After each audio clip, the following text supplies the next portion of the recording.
Hang on one sec. Bro, the internet is so slow here. Just give me a second, guys. We'll figure it out.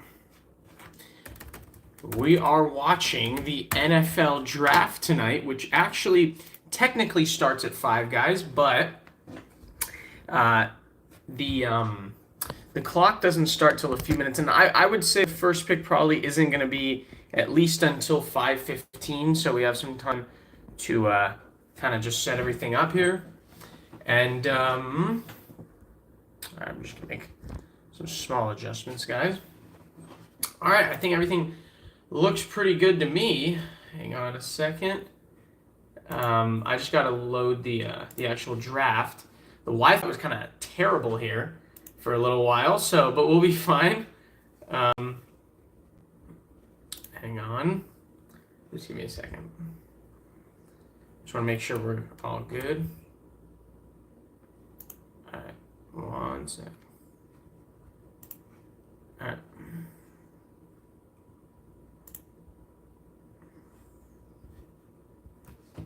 Okay, hang on. I'm just gonna. I just have to reload the this bad boy. Hang on. All right, so we got the stream. Looks pretty good to me. And now we just got to go live with the draft. Sorry, guys. All right.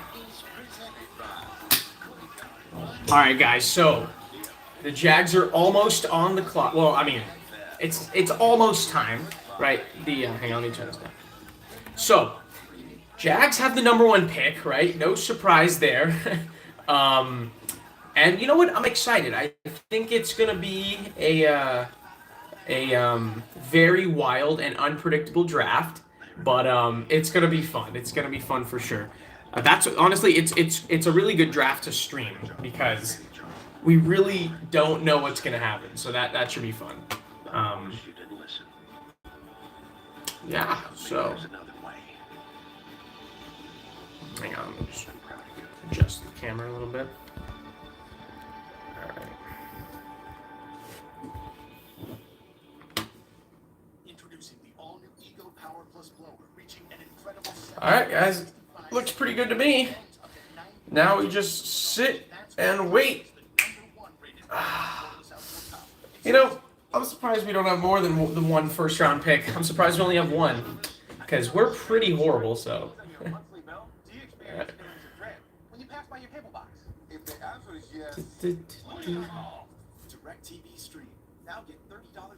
Man, I tell you, I'm tired. It's finals week for school. Haven't gotten too much sleep, but it's okay because we're getting re-energized from the draft. Any size soft drink for just $1 right now at McDonald's. Want a worry-free way to kill bugs? SIBO traps use light, not odors or chemical insecticides, to attract and trap flying insects. All right. We're just gonna wait for people to get in here, so. You don't have to. SIBO, people-friendly, bug deadly.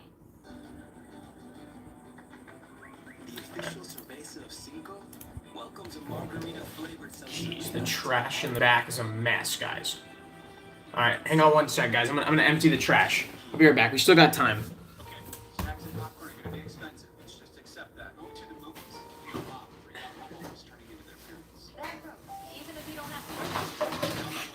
A lot of garbage back here.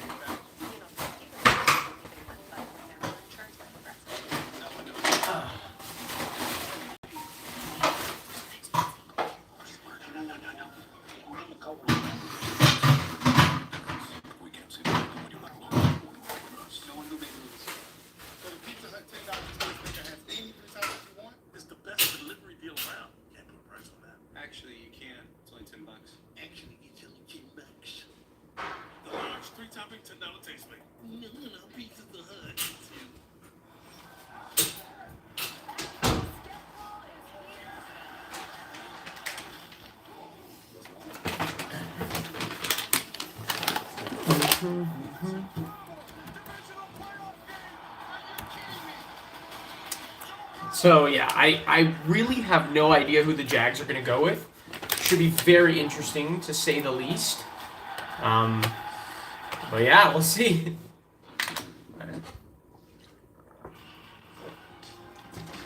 We're gonna need to hydrate for sure. It's gonna be a lot of talking, a lot of reacting. We gotta be ready. Alright.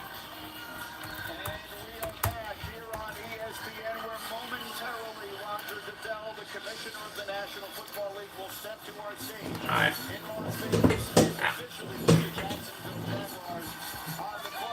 My Jags, let's go.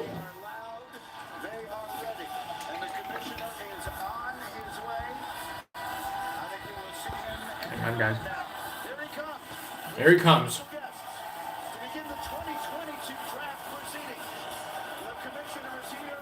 He's gonna get booed so bad.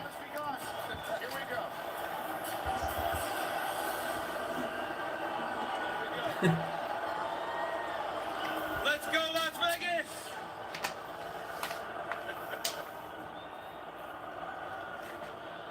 Come on, Las Vegas, let's go! What does he expect? Okay.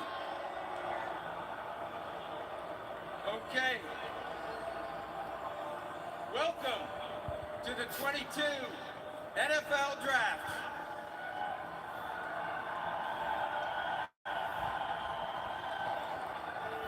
As you can see, I brought some friends here with me that you might recognize. Raiders Hall of Famer, Super Bowl MVP, Marcus Allen.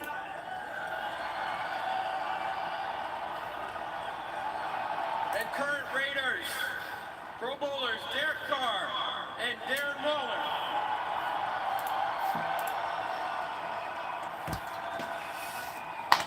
We have 32 sections out here of some of our season ticket holders. We're proud to have all of you right here around the stage. Thank you.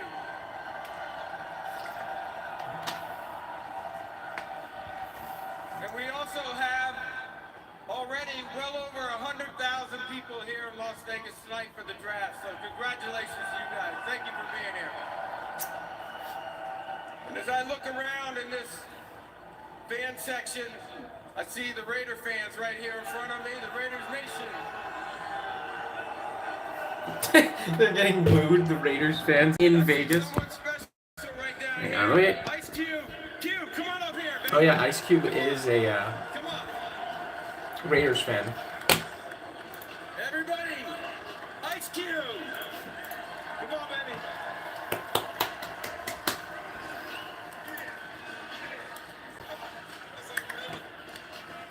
Cube, you got something to say to the Raiders fans and all the other fans here today? What's up, Las Vegas? Ice Cube is funny, dude. Let's get this party started right. If y'all ready for this draft, let me hear you say, yeah! Jeez, I gotta turn this down, guys. Yeah! It's like, Do this, Raider Nation, I love you.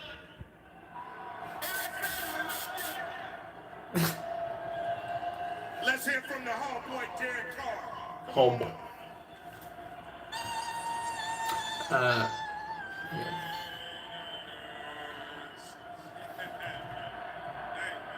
This weekend is going to be awesome. Some young men's dreams are going to be fulfilled this weekend. It's just the beginning. So let's make some noise for these young guys and these teams. Welcome to our great city of Las Vegas. Thank you. Vegas is a great place to have an NFL draft. I will say that. I will admit that. All right, Las It's a Vegas. great place. Time to get this show started. You ready? Let's go. All right, here we go. The 2022 NFL Draft is now officially open. Let's go. Let's go. The Jacksonville Jaguars are now on the clock. All right, guys. We're on the clock. My boys are on the clock. So, honestly, it's really an unpredictable dream. Hang on. And that will begin the next phase of what has been an offseason unlike any we've ever had in the National Football League. It's been a crazy offseason, guys. Something that the NBA sensation of pro football. Huge name quarterbacks changing places. Russell Wilson now in Denver. Carson Wentz. Carson Wentz is not a big name. Watson, a Cleveland Brown. Matt Ryan in Indianapolis. Matt Ryan to the Falcons. Big trade. Great trade. Players moving from one place to another. The great Devontae Adams leaving Green Bay, coming here to Las Vegas to play. Man, I can't believe the two top receivers probably are changed teams. I really didn't expect that to happen. The Dolphins, we will not hear from the Niners tonight or the Denver Broncos. The Raiders don't have a first-round pick, and the Rams candidly never have a first-round pick, so that doesn't come as a surprise. We are also left, again, as of now, because this is fluid, that 8 teams have multiple picks tonight, including, you see the Lions go early and late. The Jets and the Giants will have about an hour. Yeah, we might see a lot of trades, guys. Like, I could see a bunch of different trades happening. I'm really curious to see what they could move up. So we'll see. Mel Kiper, he's there once again, but virtually this time. Aiden Hutchinson, defensive end for Michigan for me. Why? His production on the field from start of the season to the end was outstanding. Got the Georgia game, he was quiet, ball was getting out of quarterback hand quick. When you think about Aiden Hutchinson, that explosiveness right at the snap of the foot. So the question is, who do the Jags go with here first? You know, I think they're really coming. There's like 4 options they could go with. They could go with Aiden Hutchinson. Trayvon Walker's been a trendy pick. They could go with Ikwanu, the offensive lineman, who can play the guard position as well, not just tackle. And then they have an outside chance of taking Evan Neal. Honestly, I think they need an offensive lineman more. But I think Aiden Hutchinson, I think this is one of those drafts where if you have the first pick, just go with the best player available because there isn't a surefire first pick. I think I would go with Aiden Hutchinson too. He would be my first pick. In my mock draft, I had him as my first pick. I hope they go with Aiden Hutchinson. But they really have like 4 options here. I wouldn't be upset if they went with Trayvon Walker. I wouldn't be upset if they went with Ike Ikwanu or whatever. I forget his name. Hang on, let me look him up. Wait, let me look him up real quick so I don't make a fool of myself. Hang on. He did it, and that's why Aiden Hutchinson there. For all the set, Wait. when you put all the boxes, you check them all. Aiden Hutchinson's the #1 player, not only defensive end. Ikem Ekwonu. Okay, got it. And then Evan Neal, for a while, I was vouching for him to be taken because he's just got incredible size.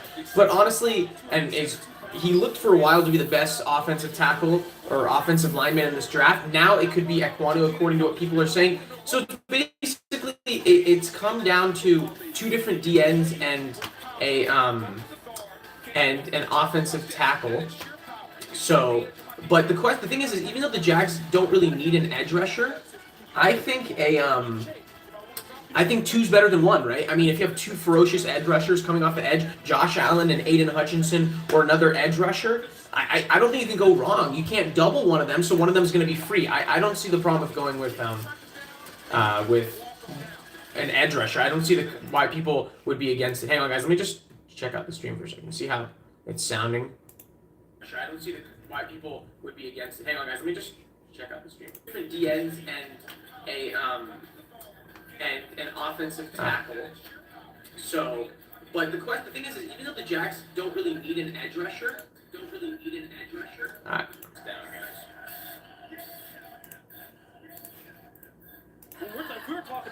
All right, guys, back to the draft. My bad. All right, guys, back to the draft. Oh, yeah. Tremendous value because look, we all know that it's always about future performance. 5 minutes on the clock. 5 more minutes. Oh, by the way, guys, I just want to let you know. Look, I got some water here, right? But it's gonna be a long draft, and we're just doing the first round, which is all there is today. And it wouldn't be an NFL draft without having by our side what any sensible person would have, right? So we got water, right, for hydration. Got some Coke Zero, right? We also got to have a little caffeine, a little soda, mix things up, and of course the classic beef jerky. I mean these are just essential for the draft process, obviously. And I'm hungry, guys. The pick's already in at the 5-minute mark. Wow, the Jags, whoever they're going with, they're really certain about it. I hope it's Hutchinson. Could be Walker. Could be Ikem Ekwonu. Let's find out, guys. Here we go.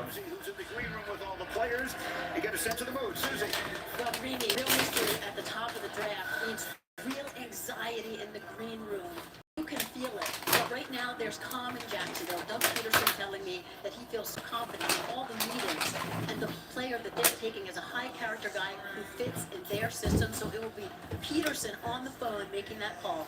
Will it be Hutchinson? Well, he certainly doesn't know. I hope it's Hutchinson, guys. Last night that the Jags, the Lions were his 2 best visits, but he'll be happy anywhere he goes. The question is, can Dad keep it together? His father, Chris, who's also a star at Michigan, can't even look at his son without tearing up. See, the Jags, Just huddling in the chair together with I've heard that Doug Peterson and their GM Trent Baalke have disagreed on who they want to take, so I wonder who really gets the final say there. By the way, guys, I really like what the Jags have done in the offseason. I think they maybe overpaid. They spent a lot on free agents, the most any team's ever spent in one offseason. But it's okay. You got to do that as a small market team. Get the players you can get. They upgraded their offensive line. I think Doug Peterson's a really good hire, Super Bowl winning coach. So all things considered, I think they've had a good offseason. So I'm happy. Yeah, look, obviously pass rush is at a premium in this team. They don't have any disruptors really on the defensive line. But I'll tell you this: you have a head coach who is offensive centric, who knows how important it is to take care of their quarterback, man. Agreed. All right, so I'm told that the commissioner is ready to make his way out to the stage. The Jacksonville Jaguars for the 2nd consecutive year. Here we go, guys. Making the first pick in the NFL draft. The crowd here is eager in its anticipation. Come on, let's go, Hutchinson. Out here again. I've never seen a more unpredictable year. I've never seen a year with a more unknown first pick. Well, let's enjoy it, guys. Here we go. Here we go.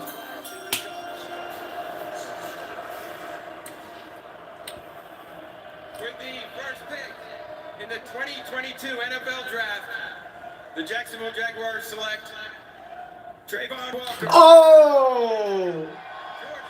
Wow. I like it. I like it.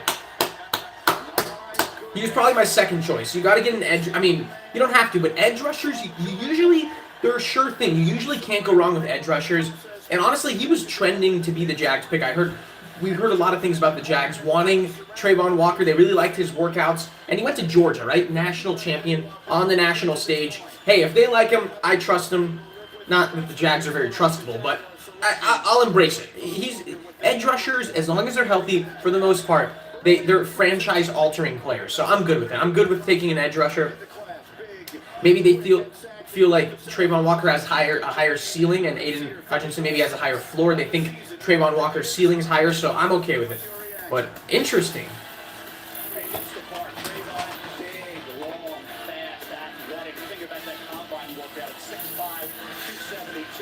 Wow. He's a big edge rusher. Incredibly long arms and moving around at Georgia. He had 36 pressures with led the team. Now, give that quarterback pressures like giving out chewing gum. And they picked him early, too. There were 5 minutes left on the clock. 13 tackles for loss and 1 forced fumble career, okay? Career.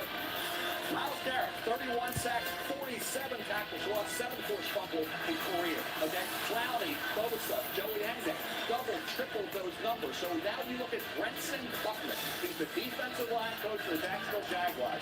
He's got get a guy like Trayvon Walker to use his hands, get better technique, know they're moving around, but there's no excuses. There's no excuses why against, I call them the AOGs. That's another occupation, guys. You can't have more production than that. So we're going to go, I'll go back to Booger, the excuse man McFarland. Okay. I thought about why Trayvon Walker's all of a sudden going to be a great pro, getting after quarterback finishing when we didn't see it at Georgia, Booger.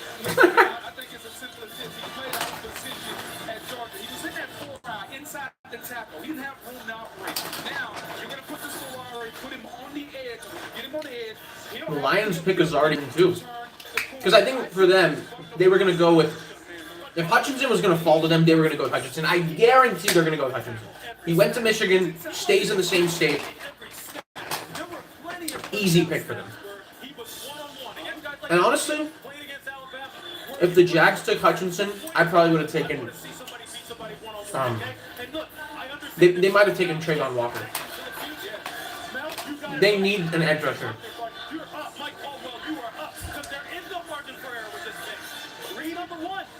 Read into this, if you will, but the Lions have already made their selection at number 2. They've already... If Aiden Hutchinson wasn't the first pick, if they would be running the card up there, the local pick from Ann Arbor. We're about to find out. There are a lot of great players on this. If the Lions had the first pick, I think they would have taken Aiden Hutchinson. They love him.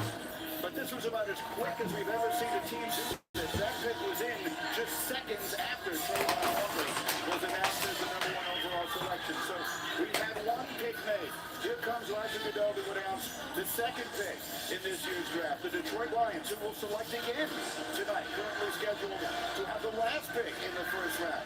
Here they are with selection number 2 in the 2022 draft. Here's the commissioner.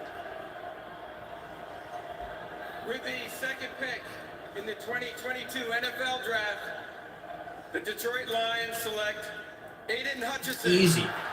Defensive end, Michigan. Good for him. And there is your moment.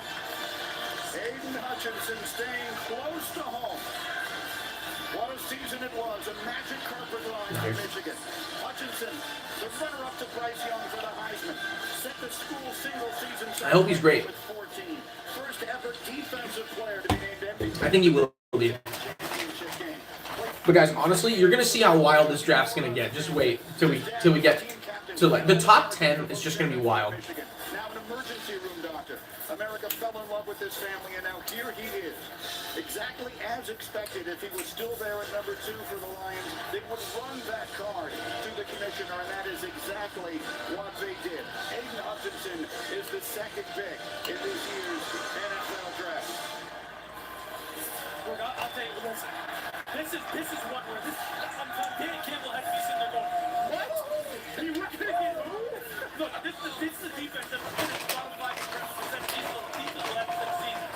29th in pressure percentage last year. 30th in sacks last season.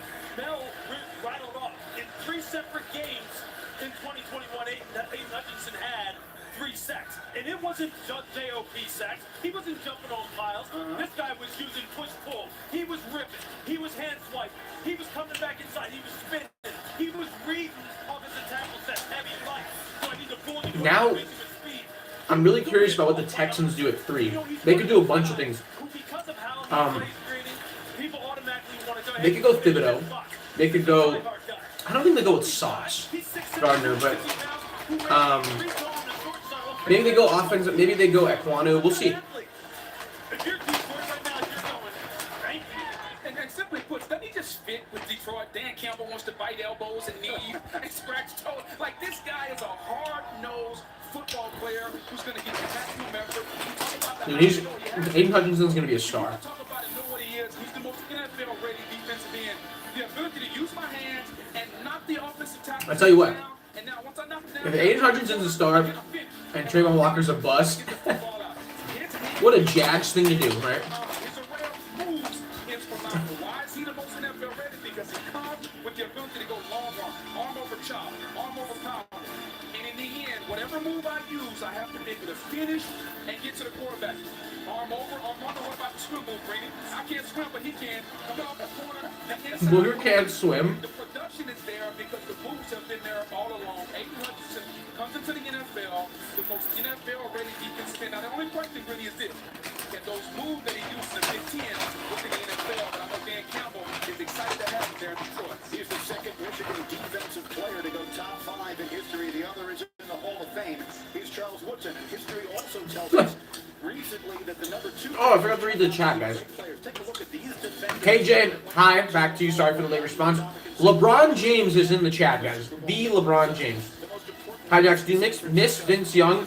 Wish you won a Super Bowl. I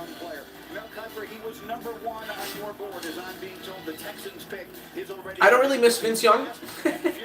Never saw him play. And I don't know if he's worth missing. Because I think he did a few things off the field where you might not miss him, you know. But was that Vince Young who he did something bad off the field. But I never saw him play. He was before my time. So no, I don't miss him, LeBron. But thanks for joining the stream, LeBron. I'm honored that LeBron James is in our stream. Houston's pick is also in. Wow, this is going to be a fast draft. Everyone's just going through it. Alright, guys, beef jerky's done, unfortunately. Oh, wait. There's some crumbs left. They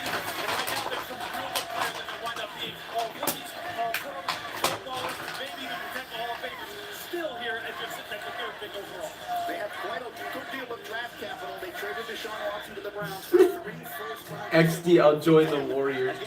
They were ready to go quickly here. Again, he can acquire LeBron, you better not join the Warriors. offensive tackle. The corners are Honestly, at this point, to hear from any of the I'm cool with you getting traded. If you take Westbrook with you. The new head coach in Houston, again, I'm told the commissioner is making his way out here shortly. As these picks are coming fast so far. Alright, let's see what the pathetic Texans do at 3. Jacksonville. But as a Jags fan, who am I to say that they're pathetic? We're even more pathetic. We just took Trayvon Walker. Oh, there's pepper in that. Alright, guys, soda time. Oh. I'm going to say Kayvon goes 3rd. The offensive tackles are on the board. The choice being made by the Houston Texans. They're clearing the stage as quickly as they can. Who's watching the Suns game tonight, by the way? Oh, they're down 10? Sorry, I'm just checking a couple different things. With the 3rd pick in the 2022 NFL Draft, the Houston Texans select Derek Stingley Jr. Whoa! Defensive back. Whoa! I told you guys this draft is going to be wild. And so on an unpredictable night, Sauce is not... Well, Stingley was supposed to be the first corner off the board, but, you know, recently Sauce has been getting all the attention, and some mocks had Stingley 7th and past. I don't think any mock had him in the top 3. So here you go. You know, Lovie Smith, their new head coach, very defensive-minded, so it's not surprising he wants a defensive player. But to want Stingley over Sauce, I mean, I'm not saying I blame him, but it's just surprising. It is surprising. Tell you what, the Jets are going to want Sauce, though. I think they're going to take him. Or Thibodeau. But for the Jets to get one of those two, I think they're happy campers. I don't know. We'll see. He is a smooth mover, effortless, great. You get all of that in the corner. You know, Stingley didn't have a good combine. I think people like his size. He's like almost 6'1", good 6 feet tall, good size for a corner. But they thought that he was slow because I think in the combine, if I'm not mistaken, he ran like a 4.8 40-yard dash or like 4.78 or something. And sorry guys. Sorry, my charger came out. But anyway, he ran like a 4.78 40, which isn't bad, but it's not ideal for a corner. For corners and receivers, most people would like them to be like 4.5 and below, maybe 4.6. Starting 4.7 and 8, it's kind of below average. But honestly, your sprint speed, I guess it matters a little bit, but it's funny seeing fans booing Roger Goodell every time. Yeah, they do boo him every time. They've been doing it for years. They've probably been doing it his entire life, or his entire career as the commissioner, so doesn't surprise me. All right, commercial break.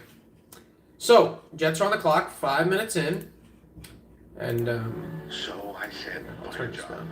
any job, work hard. That's just All right, so but of course you didn't you know it's kind of going fast. I think the draft was supposed to be, I think 3 hours the first round because each team in the first round's on the clock for like 10 minutes maybe, 9 to 10 minutes I think, maybe 10. But then starting the second and third round, I think it's less. It's the first round, and then by the last rounds, I think you only have a 3, 4, 5 minutes, something like that. But it's definitely not 10 minutes. So that's why the first round takes longer. But it makes sense. I mean, first round picks are the most important picks. They're the picks you gotta think about the most. So it makes sense. It's understandable. So I get it. You know, the good thing about watching the draft on your laptop is that you can open up other browsers and or look at other scores like the Suns game. So we'll see how they're doing. I hope they win tonight. You know. We'll see. Oh, sorry guys. 1 sec. 1 sec, dude. This is loud. Best playoff coverage and analysis. We got everything you need on NBA TV. My bad, guys.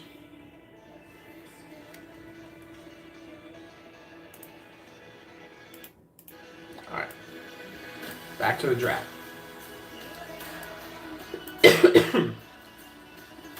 I think the Jets are. I would go with Thibodeau. I think. I'm surprised. You know, It's also. It just goes to show. Oh, the pick's in. Wow, 3 minutes left on the clock. So. It just goes to show, guys, that the combine and like pro days and stuff like that matters a lot. Things that happen between the college season ending and the draft matters a lot because people change their minds. Because for a long time it looked like Kayvon Thibodeau would be the first pick, and if not the first pick, it would be him and Hutchinson, like 1-2 for sure. And here we are at 4, and he hasn't been picked yet. And Mike is not a sure thing to get picked by the Jets. They might take Sauce. They might take. I don't know if they take linemen. I don't think they need one. Probably go. Yeah, they might go defense. I think they're gonna go defense here. I'll tell you, my sleeper in the draft is Drake London. I love the receiver from USC. I love how he's like such a. I love the fact that he's a massive receiver. He's like 6'5", so I like his size. If that sounded sus, I apologize. Welcome back to the 2022 NFL Draft. All right, back to draft. Bro, I wish I could be in Vegas right now. Vegas, where the picks are coming fast and furious, and if you're in town, you can venture over to New York Casino. New York football teams are tied for the worst record in NFL in the last. So Jets and Giants, back-to-back picks here, guys. Both of them at 22 and 59, but over the next hour, they control this draft. So yeah, Jets have pick 4 and 10. Giants have 5 and 7. Interesting. They got here faster than we expected, as these picks came in so quickly. Mel Kiper, which direction should they be looking right now? I think you mesh picks when you have two. The Houston Texans took the corner Stingley because at 13, the corner's not going to be there. So I'm going to Stingley would have been gone. You mesh this pick with 10. You need a receiver or Zach. The Jets fans want Sauce, guys. Wilson certainly makes sense. At 10, at this spot, Sauce Gardner, cornerback Cincinnati, that lockdown corner, they don't have it. They got some decent corners, not a lockdown guy. And then the offense line with Icky Ekwonu. I have Icky as the second best player in the draft. He's going to be a Pro Bowler, guaranteed. He's a destroyer. His improvement in pass protection is phenomenal this year. I think they're taking the Sauce, guys. What can I say? I hope they do. Or Icky at this pick for the Jets. And then come back at 10 with the wide out for Zach Wilson. That's really the choice you make here. They have the young quarterback, maybe getting him the offensive lineman is the way to go. Yeah, look, there's a number of different ways, simply because of the fact that they're such a void of talent. But look, I think there's just too many primary needs here in order for you to really go wrong. All right, let's see what happens. Here comes the commish. Oh, wait. He hasn't come out. Oh, no. Yeah, there he is. Here we go. What do the Jets do? Surrounding the Jets and their intentions here. More connected to that 10th pick, which will be about an hour away. Here's Roger Goodell. With the 4th pick in the 2022 NFL Draft, the New York Jets select Sauce Gardner. There we go. I like it. Cincinnati. I've heard that the Jets have wanted Sauce for a pretty good amount of time now. So, if Sauce was going to fall to them or be available at 7, I think they were going to take him for sure. And that's what they did. I like this green room that they have. It's like it's nice. It looks nicer than years past. In all, he allowed only 8 catches for 60 yards. And for his career, in over 1,000 snaps in coverage, he never allowed a touchdown. Wow. As you told us earlier tonight, in your mind, he might be the best player in this draft. Look, when you have a secondary, He might be the best player in this draft. It's kind of bold. We'll see, though. You never know. The question is, what I'm really curious. Whoa, he's 6'2" and 3/4 of an inch. He's basically 6'3". I didn't know he was that tall. That's huge for a corner, especially. Jeez. Dude, good luck scoring on him. He's probably going to be so good in one-on-one coverage.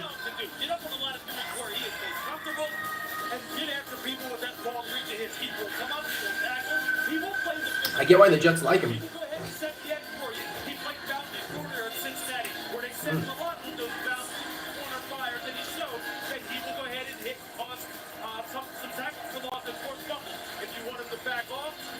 Give him the sauce, baby. Hill finishes with the ball and go ahead and set the turner for a big six. You think the Jets can't use that? Of course they can, Brady. Be happy. You're a Jets fan. Be happy. Jets fans should be happy. Everything you said is true. The one thing I worry about is he's very handsy, Lewis. When he gets to the NFL, they're going to have to teach him because they'll call that holding, that pass interference. Good point, Booger. Better. A rare good point from Booger. Phenomenal player. I know what you're wondering. You're wondering where did the sauce come from? Well, they grew up Detroit. When he was 6 years old, a coach called him A1 Sauce Sweet Feet Gardner. That's a lot of names. The sauce stayed with him, and he decided he liked it. Mel, you said melding the picks together, and so they go with the corner here after Stingley went off the board in 3. Yeah, this tells you a little bit, too, about Mekhi Becton, left tackle. Maybe they didn't have enough confidence in that. He could go O-line. Well, now they feel like, hey, Becton is going to be the guy. They drafted him early. Joe Douglas did a few years ago. Yeah, I would have gone. That's the right pick with Sauce. I wouldn't have taken a tackle. Becton's really good. I mean, if he's healthy, he's a franchise player. Because usually when a team takes a tackle this early, they're thinking about the left tackle. Or if you have a left-handed quarterback, right? I mean, right tackle, blind side, right? So Becton has that spot locked down if he's healthy. So. But this guy's big time. Then you get the receiver at 10, so it meshed perfectly. The Giants are sitting here, guys, looking at everything working out beautifully for them. They could take Ike Ekwonu, put him at right tackle. They can take Charles Cross, Mississippi State, put him at right tackle. Or they can take Evan Neal, who already started the year at right tackle. They have their choice of anybody because Carolina, they know, will take probably a left tackle, maybe a quarterback, probably not, but a left tackle. And then at the next pick 7, they can get the pass rusher, whether it's Jermaine Johnson II, Kayvon Thibodeau. So for the Giants and the Jets, it seems like this thing is hitting almost perfectly. So for the Jets, for the Lions, I actually agree for Mel for a change. I would take an offensive lineman here. Whether it's Charles Cross, Ekwonu, whether it's Evan Neal. The Giants' offensive line last year was beyond pathetic. I mean, Saquon couldn't run through this big of a gap. Saquon got like 1 yard per carry on a good day last year. And then Danny Dimes was getting sacked day and night. So I would definitely go offensive lineman. And I don't honestly care. I wouldn't really care if I'm a Giants fan who it is. It doesn't matter. And Andrew Thomas, who they drafted a couple years ago, hasn't played too well. Has had a lot of injury problems. But they still like him at left tackle, but that doesn't matter. Just get a tackle, even if it's a right tackle. It's just their line is so bad that they just got to get the best they can get. So I would take Ekwonu though because he can also play guard. So I'm good with that if they do that. I mean, I would take him. I think he would be my first choice because the Lions, Giants might have if Andrew Thomas still has potential to be a franchise left tackle. So I would give him another chance there, but whatever it is, whatever it is, take an offensive lineman, seriously. All right, let's see what they do. They can have their pick at it. They can still go ahead and address their anemic pass rush later on here. Anemic pass rush. So here's how I do this if I'm the Giants. We got 5 and 7. Maybe they want to move out of 7. At 5, I have my pick of the best tackle on the board. Take the tackle, realizing that Carolina, if they don't take a quarterback, Carolina's going to get a tackle. Then you come back at 7, and now you got Thibodeau, you got Jermaine Johnson, your best end sitting there. So that's how you do that if you're the Giants. There was some news from the Giants camp today as well as they have. I'm curious to see who makes who would be the first trade. Because there's going to be a trade, right, at some point, especially this year. Obviously, they want to see him prove it still. They want to go ahead and have him justify the fact that they should commit to him long term. We'll see, though. No matter who the quarterback is. It feels like So the pick's in for the Giants. Pretty much every year, and yet it continues to struggle. Will this be the year they get it right? I see a special guest is joining the commissioner as they make their way out to name the Giants selection at number 5 in this year's draft. Here's the commissioner. For the New York Giants pick, I'm joined by Sam Prince, a lifelong Giants fan and Make-A-Wish kid.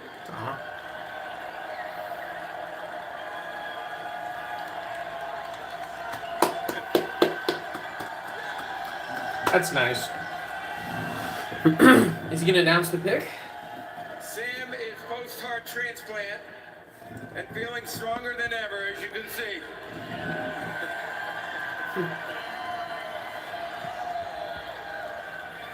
Tonight, his wish to announce the Giants' first pick comes true.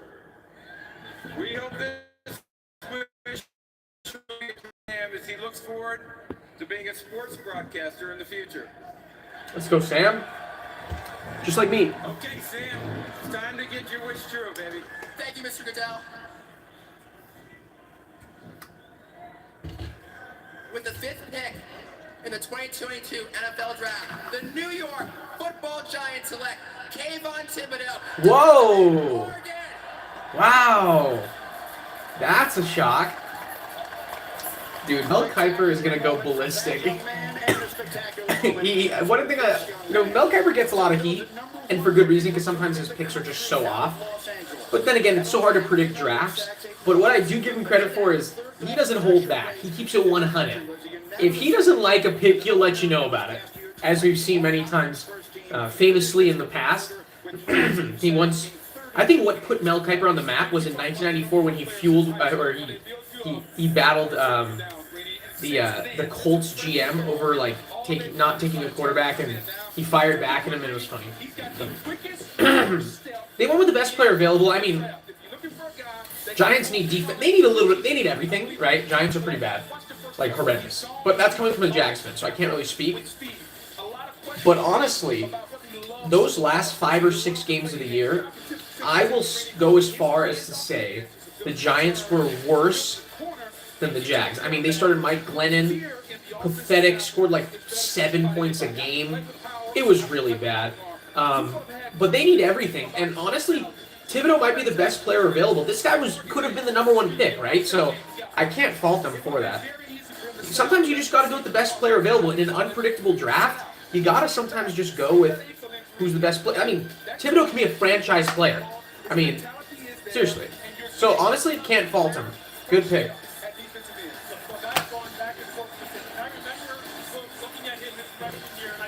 Please, just don't play any more football now. Exactly. Just wait a couple of years and we'll draft you #1 overall. Okay? Talking to people who are familiar with his injury and how painful that high ankle sprain was, they will tell you, look, go ahead and throw out the tape. As soon as the guy comes back, we're going to throw out the tape because they're not the same. But I will say this. His tempo, his competitiveness is going to be expected by Don Martindale, Wink Martindale, the ex-Baltimore Ravens defensive coordinator, who's the new coordinator of the Giants, to be at an elite level at all times. Because that's what he needs to be now, right? He needs to be a foundational player. A player who's... I think the Panthers might maybe have the most interesting pick in this draft. What do they do at 6? Honestly, forget that it's not a quarterback draft. Go with the quarterback. Or go with a quarterback if you need one. And they need one. I don't want to hear anyone say that Sam Darnold has a future. We will come back with the Panthers pick in just a moment. The Giants, as we mentioned. Oh, okay, LeBron. Alright, LeBron, just to answer your question, hang on real quick. So you said how many jerseys do you own, by the way? I have like 30. My personal favorites, Kevin Garnett, authentic blue throwback. Nice. He deserves another ring, to be honest. Paul Pierce, not a Celtics fan. Yeah, I'm not a Celtics fan either. Both of those guys do deserve another ring. How many jerseys do I have? You know, I had a lot more when I was a kid, but I kind of outgrew them. And I would definitely, start I would start collecting them more and more, but they're kind of expensive, so maybe after college, I'd start a collection again. But I would say probably 5 or 6. I have a couple Kobe jerseys. I have a Hollywood Knights Kobe jersey. I have a traditional yellow Kobe jersey. Well, basketball jerseys probably 5 or 6. I have some throwbacks. I have a LeBron jersey from Miami. Yeah, I was a bandwagon for a little bit. I'm trying to think. I had a Sean Marion jersey for a while. Having cousins from Arizona, they gave me a Sean Marion jersey. I have an Allen Iverson Sixers throwback jersey. I'm really proud of that. I think I outgrew a lot of those though. So right now, maybe the Kobe jersey is the only one that fits. But that's just for basketball. For football, I have one Jags jersey right now that fits me, and it's a Jalen Ramsey jersey. I got to get a new one, but I got it in the year of Saxonville. So I got to update that. Preferably get a player that's likable and on the team, right? but yeah. And then for baseball, I have a Dodgers jersey that I have to upgrade. Again, I have a Corey Seager jersey. I got to get a new one. So, yeah. But yeah, I do definitely I have an appreciation for jerseys. Just like with shoes, right? Like, I would love to have a collection, a large collection. Yeah, I did. You know, the interesting thing is, like, I didn't. If he went to Miami now, I would have hated him. But I think I was only like 9 years old, so at the time I didn't really know what to make of it. I thought I kind of liked LeBron on the Heat, but that was just like the first year though. Once he choked against the Mavs, then I started not liking him that much. But I wouldn't say I ever hated LeBron on the Heat, but I did want him to get that first ring though against the Thunder, and also I wanted them to beat the Spurs as well. I didn't like the Spurs as a Lakers fan. They beat us pretty bad on numerous occasions. So I wouldn't say I loved LeBron on the Heat. I didn't hate him either. I was rooting for him to win a championship, but overall I wasn't rooting for him. Actually, I was never a big LeBron fan until he came to the Lakers, because there was always the Kobe versus LeBron debate, and being a Lakers fan, you have to be Team Kobe, because for a long time they were clearly the two best players in the league.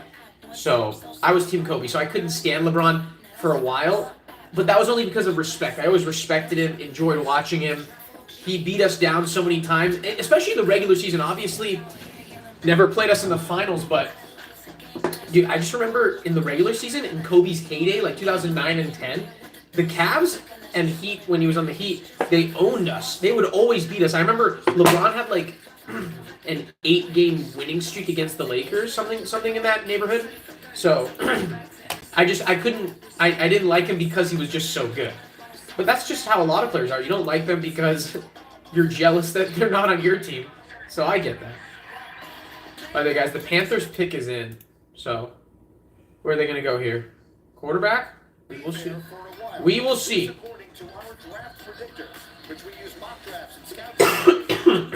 That pepper in the beef jerky was got to me, guys. My bad. Someone's making a trade, guys. Again, it might be early for this draft, but I don't care. You have to reach for a quarterback because in this era, it's worth it. Go with, I don't care if it's Malik Willis or Kenny Pickett. Panthers. Oh, Mel, don't talk about offensive tackles. If you have any brains, Panthers, go with the quarterback, please. Sam Darnold is just going to stink it up for another year for you guys, and you're just going to be one quarterback away. They have good receivers. DJ Moore, Robbie Anderson, Terrace Marshall. These are good receivers. They have a great running back in McCaffrey. They have great skill players. They are one quarterback away from having a really solid offense. So make it happen. Please, I implore you, Panthers, make it happen. But you only get one pick here, guys. So you got to help Sam Darnold out, help that offensive line out. You added Bozeman and Ford, but all right. So honestly, I would go with Malik Willis because I think his ceiling's higher. I think he's got a big time arm, athletic, and I hear he's a great guy. Obviously, that viral clip surfaced of him giving back to a homeless person, but also you hear great things about his character, and that's the type of guy I'd like leading my locker room, my team. But nothing wrong that I have to say about Kenny Pickett. Either one, take one of them, doesn't matter. Go with one of them, please. Panthers, look at me right now. I forgot who the GM was, but whoever you are, look at me right now. Take a quarterback. Jeez. Here we go. In the 2022 NFL Draft, the Carolina Panthers select Ikem Ekwonu, tackle, North Carolina State.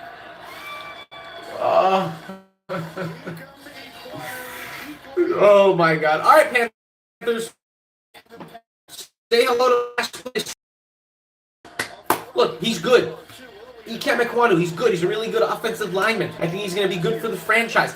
But he's a blocker, right? Who's there to block? who is there to block? There's no one worth blocking.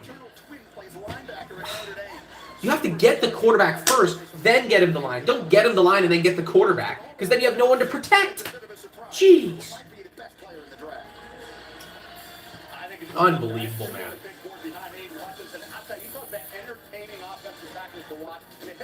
All right.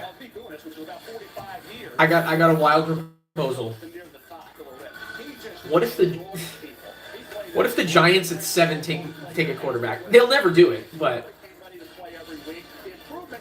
Danny Dimes that good? I don't think so. I don't think so. He's a great technician this year. He mirrored. He showed tremendous ability, keeping his strength between the defense. Hang on one sec, guys. I'm just gonna check in on the stream, see how it sounds. He's a great technician this year. He mirrored. He showed. Say hello to Look, he's good. He can't make one. He's good. He's a really good offensive. All right. Sorry, guys. Sounds good to me. Look, you have an offensive tackle that does two things when he's in high school. Man, Panthers. What were you thinking? So in my mock draft, I had Kenny Pickett going to the Panthers, but that was only because I have a brain. Guys, sorry, it's just loading the stream. I think there's some buffering going on. Look, this Wi-Fi is not the greatest, okay? I apologize for that. All right. Come on. Come on. Come on, load. Jeez. Come on, man. It says, hang tight, we're looking for your video. So guys, here's how I'm a master, here's how I'm a genius. I wanted to stream the draft, but I couldn't find a way to do it. So I looked up ways to do it, and they said you can do it with Fubo TV. But I don't want to pay for Fubo TV. It's like $80 a month. Hell no, I'm not going to pay for Fubo TV. So what do? I get a 7-day free trial, and I'm going to cancel once it's done. Just as long as I remember. Jeez, it says something went wrong, guys. This is bad. Come on, man. All right, hopefully it's back. Hopefully it's back. Nope, nope. Still loading. Jeez. Guys, this sucks.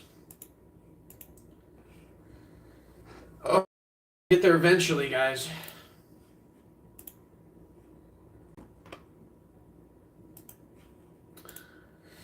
Sheesh. Oh, there we go. They took Thibodeau, perhaps afraid that all right. someone else would steal. The pick is in, guys, for the Giants. So the Giants had the 5th pick and the 7th pick. So. All right, they're not gonna obviously. I wouldn't actually go with the quarterback, but they could go. So they took Thibodeau, right? So I would go with the lineman. I would probably go with Evan Neal here. Drake London's not a terrible pick. They have a lot of options here. So we'll see.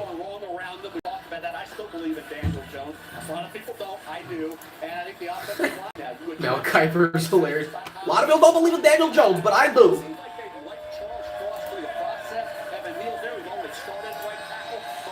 Daniel Jones. College football. So the offensive tackles are sitting there for the Giants. Seem to address that. So LeBron James, the LeBron James, says, to be honest, I don't know why KD joined the Warriors. He had Westbrook, Ibaka. Of course, yeah, I was so against him joining the Warriors. All right, here we go. Giants pick. 7th pick in the 2022 NFL Draft, the New York Giants select Evan Neal. There you go. That's a good pick. Alabama. What did I say? Good pick. You know what? Actually, the Giants are doing well. They at the 5th pick, they realized, look, Thibodeau's still on the board. We didn't expect it. He's a top 2 talent. Let's get the best player available. Then at 7, one of the offensive tackles will be available, and that's exactly what they did. So they got the guy who probably was the number 1 offensive tackle for a while in the draft. And I still am a big fan of Evan Neal. I think he probably is the most talented offensive tackle in this draft. I mean, he went to Alabama, right? He's 6'7" and like 340 pounds, moves really well for his size. So I've heard great things. Actually, I wouldn't have been opposed to the Jags taking him. But obviously, you know, we got Trayvon Walker. And again, I'm okay with an edge rusher. I'm happy with Trayvon Walker. I'm fine with it. Hutchinson would have been my first choice, but hey, maybe Trayvon Walker would be a star. And look, if you have two really good edge rushers, I mean, that's how you build your franchise. You get a really good, you get two edge rushers, you can't double one of them, right? Because they're both really good. So I don't have a problem with them having Josh Allen and Trayvon Walker on each edge. I actually think they're trying to rebuild Saxonville, right? How did Saxonville happen? They built up a really good defense through the draft. So I trust them. Well, I wouldn't say I trust them, but I trust the possibility of that being a good pick, if that makes sense. But yeah, Evan Neal, great pick. So now, what do the Falcons do? Falcons are on the clock at 8. What do the Falcons do at 8? Well, you know, it wouldn't be a terrible idea to take a quarterback, but it seems pretty clear that the Falcons, after trading Matt Ryan, they want to give Mariota another chance. So, and I'm okay with it. You know, he's still young, so I would give him a year. Why not? And I think he has some potential. So if they do that, they have a lot of missing pieces though, because Calvin Ridley's not playing this year. Russell Gage is probably their best receiver. Kyle Pitts is a stud, but that defense is pretty bad. I would probably go offensive line here.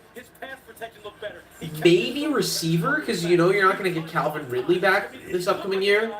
And maybe, because the problem is, if they don't have a good receiver, Kyle Pitts is going to get double teamed, which he basically was the entire second half of the year. Or basically whenever Calvin Ridley wasn't playing, the defenses knew that Kyle Pitts was clearly their most dangerous pass catcher, so they doubled him. He actually struggled. In a lot of games, they took him out of the game. And I can't blame Kyle Pitts, but when you have no receiver, no legitimate receivers, no Julio Jones or Calvin Ridleys, what do you expect to happen? So, if I'm going bold, the bold pick here, they could take a receiver, and you know, there's Chris Olave, Garrett Wilson, the two Ohio State guys. Jameson Williams could have been the first guy off the board, but maybe he drops because he tore his ACL in the national or the college football playoffs. But he might be ready pretty early in the season. Maybe they go with him. My favorite receiver is Drake London, though. I'm a big fan. 6'5", Mike Evans like. I like a receiver like that. So, but I don't know if they go receiver. They probably go offensive line. Maybe they go deep edge rusher. They could do a lot of things. The Falcons are a mess. Let's be honest. They could use a lot of different players after pretty much unloading their roster, trading Matt Ryan. You know, Calvin Ridley's not there, so they have a lot of rebuilding to do. All right, their pick is in. We've not seen any wide receivers come off the board yet, and the Falcons most certainly need them. Matt Ryan, of course, has been traded to Indianapolis. Yeah, the Matt Ryan trade was a great one. For their longtime standout quarterback, and they really struggled to find production at the receiver position last year, particularly with the circumstances surrounding Calvin. I am a huge Kyle Pitts fan, though. This entire season. Out of respect for him, you got to help him out. Either get a good line or get a receiver. Get a receiver, or a couple of them. Kyle Pitts somehow, despite being double teamed, still out over 1,000 yards last year. That's just how good he is.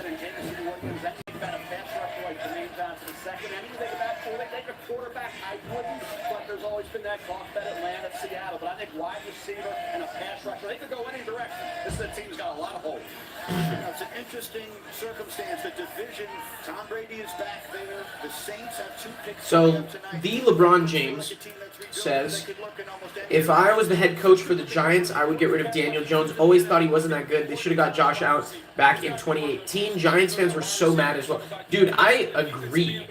I'm not a big Daniel Jones fan. I've never been. Thought it was ridiculous that he traded up so far to get him at 6. But we'll talk about it after this. Falcons about to pick. In the 2022 NFL Draft, the Atlanta Falcons select Drake London. What did I... Whoa! USC. Great pick. What did I say, guys? My first great prediction of the draft. Whoa. What did I tell you? I wasn't the only one high on Drake London. I told you, do they go bold here? Do they go receiver? And do they and I had a feeling Drake London, he was my favorite receiver. I don't think a lot of people thought he'd be the first one off the board. But at 8, the Falcons were thinking alike as me. I mean, we were thinking alike. So yeah, Drake London, great pick. Get Mariota. Calvin Ridley's not coming back this year.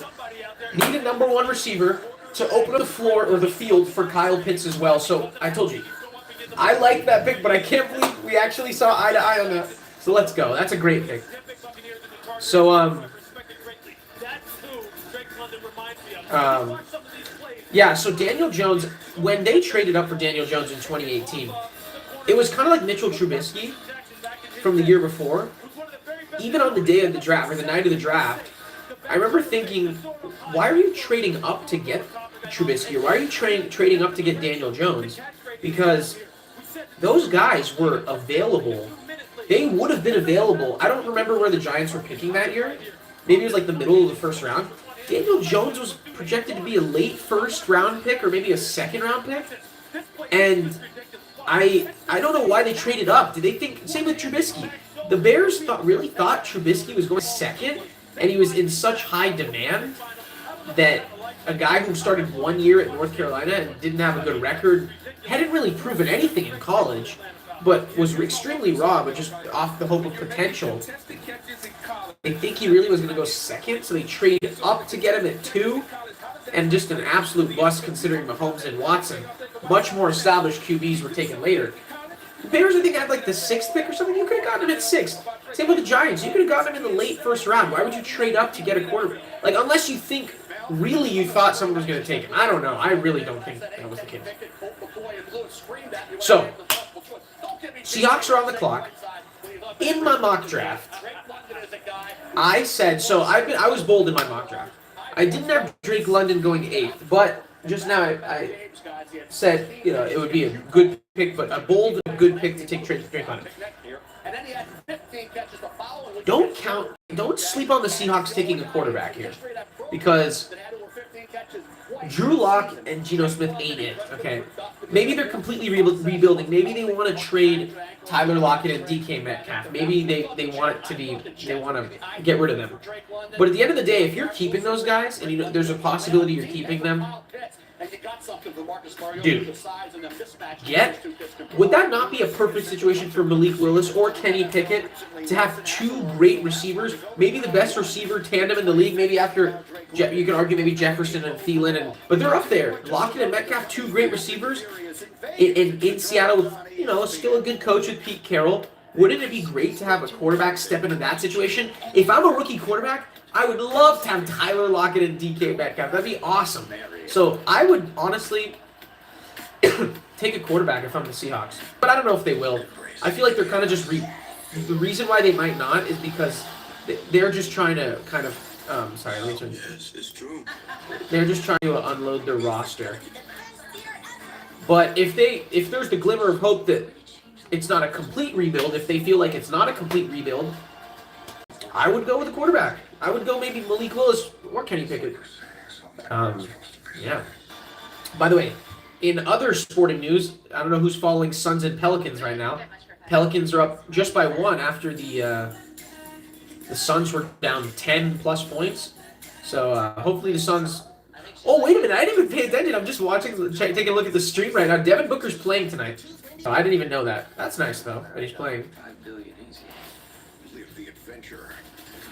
I'm telling you, I think the Suns just take it tonight.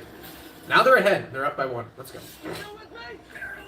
I mean, I live in Arizona now, but growing up as a Lakers fan, I never was a big fan of the Suns. But, I would say I've adopted the Suns as my second favorite team, so I'm hoping.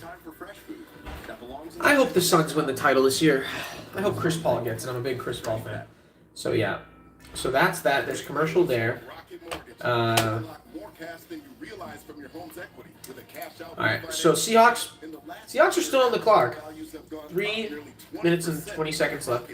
They have time, but I am surprised that a lot of maybe I'm just not remembering this well.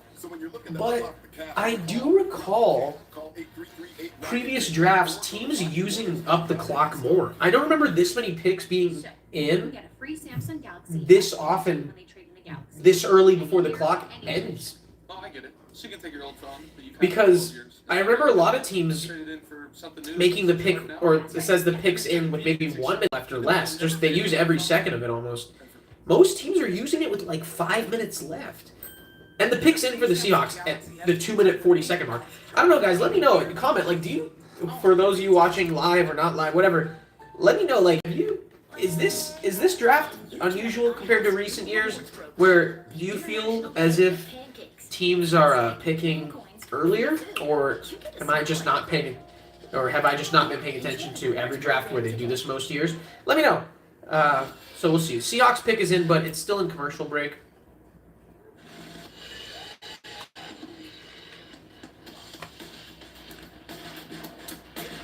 But dude, if the Seahawks want to make a good pick, I would recommend, look, if I'm the GM in that room, quarterback. Listen to me. Take a quarterback. This draft gets, I mean, we know it's going to be a wild draft, and it's already been pretty wild, but I'm really interested to see what the Packers and Chiefs do if they take receivers. They better take at least one. They each have 2 picks later on, so we'll see.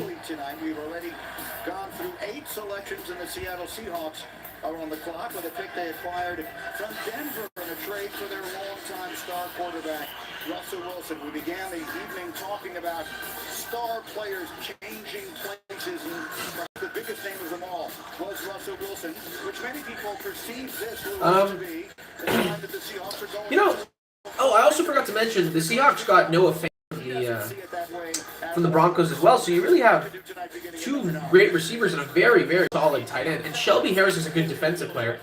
And they get this year's first round pick, and they get next year's, they get a 4th and 5th this year, I believe. Then they also get next year's 1st and 2nd. So you're getting 2 first-round picks, a 2nd-round pick, a good tight end, and a good defensive end, and Drew Lock for whatever he's worth. But, you know, if you make the most of these picks, and Russell Wilson's 33, going to be 34 in November.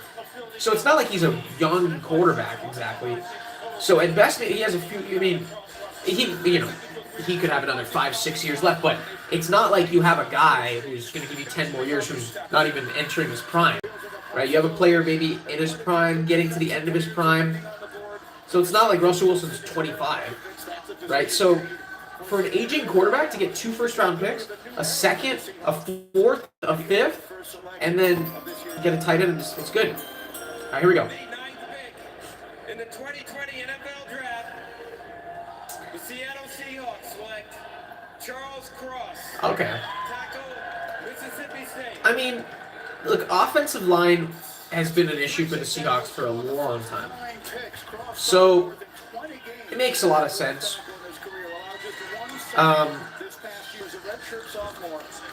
You know, just something tells me, unless the Seahawks are just kind of stupid, I mean, how can you go into the year with Geno Smith or Drew Lock as your starting QB? How can you honestly have promise for the season and sell to your fans that one of these 2 guys is going to bring us home or be a good starting quarterback? But I don't believe that's the case. I think the Seahawks are probably going to use a 2nd-round pick maybe on a quarterback. They might take Desmond Ridder out of Cincinnati. We know what Geno Smith is, and we, for the most part, know what Drew Lock is. He's had like 3 or 4 years to prove himself, and he's been terrible. So, unless they're just seeing something we're not, I just don't see it as realistic for them to actually truly believe that Geno Smith or Drew Lock is their guy. So they could go with Desmond Ridder. Look out for that in the 2nd round. I'm probably not going to live stream the 2nd round because I'm free, you know, thankfully the draft falls on a night where I don't have too many plans. But, you know, finals coming up, and tomorrow I'm going to have probably not going to be able to stream. But we'll see. Look out for that, though. Look out for the Seahawks taking Desmond Ridder. That's a real possibility. It's a good pick, though. Charles Cross, Ekwonu, and Neal were the 3 best offensive tackles available. Probably offensive linemen. And the former 2 were already taken, so But certainly, I don't think Seattle. That's a good pick. That's a good pick. Can't fault the pick. A left tackle with that skill set. Drew Lock, it seems like guys. So now we go back to the Jets, They may have liked him better coming out of college. Everybody else who are on the clock at 10. wasn't considered a throw-in. It's a guy they feel more comfortable Interesting. with I really. than maybe a lot of people believe. So who's the Jets? Okay, they took Sauce. Great pick. Charles Cross is an easy move. It's about I fluid and it's easy moving in terms of honestly, I would take a receiver here. Either Garrett Wilson, Chris Olave, Jamison Williams, because he just wants to smack. if you want to give Zach Wilson the best chance to prove the doubters wrong, you got to get him some help. And we thought Jameis, they have players, they have receivers that should be better than they actually were last year. Like Jamison Crowder was kind of bad. Denzel Mims kind of looks like a bust right now. The only receiver I can say has a lot of promise is Elijah Moore. So get him like another weapon. I would honestly, I would take a receiver here. Especially now that Charles Cross is gone and there isn't like a legitimate offensive lineman I think worth taking here. I don't know. They do have a variety of needs. Mike Greenberg is right. Movement here. This is a pick that they got for Jamal Adams. They are reaping the benefits of that deal with Seattle as that continues on. Again, the Seahawks had moved up in their deal with Denver for Russell Wilson. But so here are the Jets trying to build an offense now around a young quarterback that they took number 2 overall last year, Mel. So let's go to you. The ways that you build an offense. Picks in. Offensive line. The 3 big tackles seem to be gone. How do you see this now for the Jets? Yeah, the 3. I would think the Garrett Wilson, Ohio State. If There you go, Mel.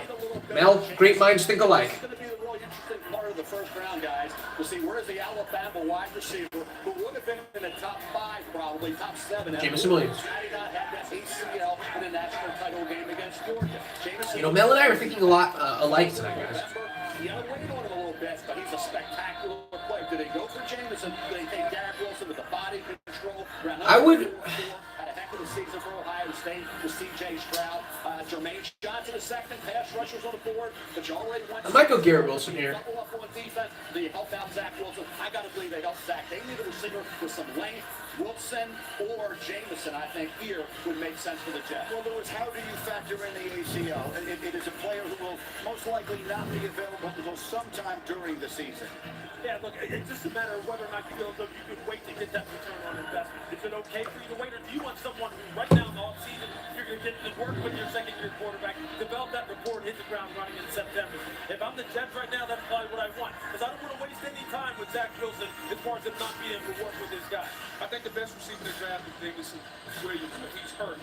If not him, Garrett Wilson is screaming. Jamison Williams is the best receiver in the draft. So much trade speculation Actually, around the Jets. The name Deebo Samuel has been kicked Adrian Clinton. But thought they might be spotlighting. I wouldn't have been surprised if Jamison Williams probably would have gone first if he wasn't injured.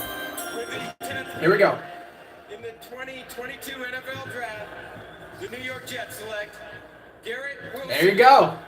All right. Receiver, Ohio State. We're kind of on a roll a little bit here. I've predicted the receivers pretty well. I said Drake London would go 8th. And I said Garrett Wilson at 10. I'll tell you, the New York teams have done a good job.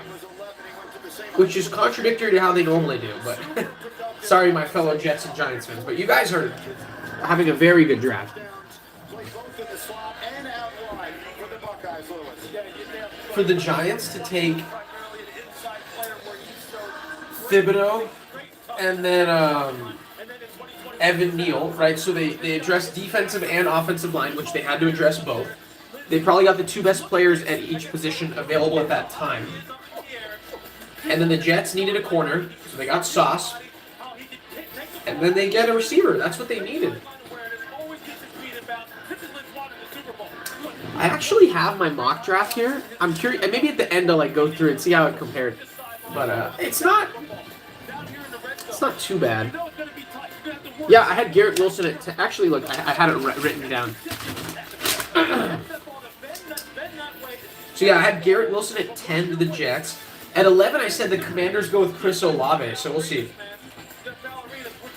They could use a receiver as well because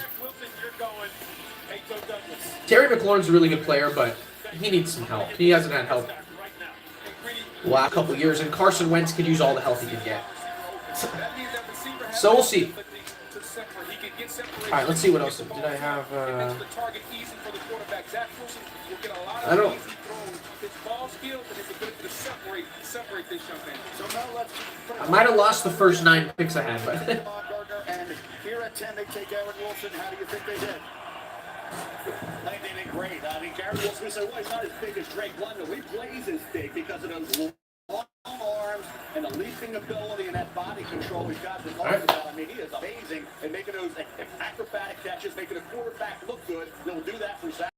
And Brian Hartline. so the Jets are gonna have a Wilson to Wilson connection, maybe for years to come. Professional as well coming out. Brian Hartline's going to be moving up the coaching ranks. Whoa! We have our first trade, guys. I'm reading the bottom line. It says the Washington traded the 11th pick to the Saints.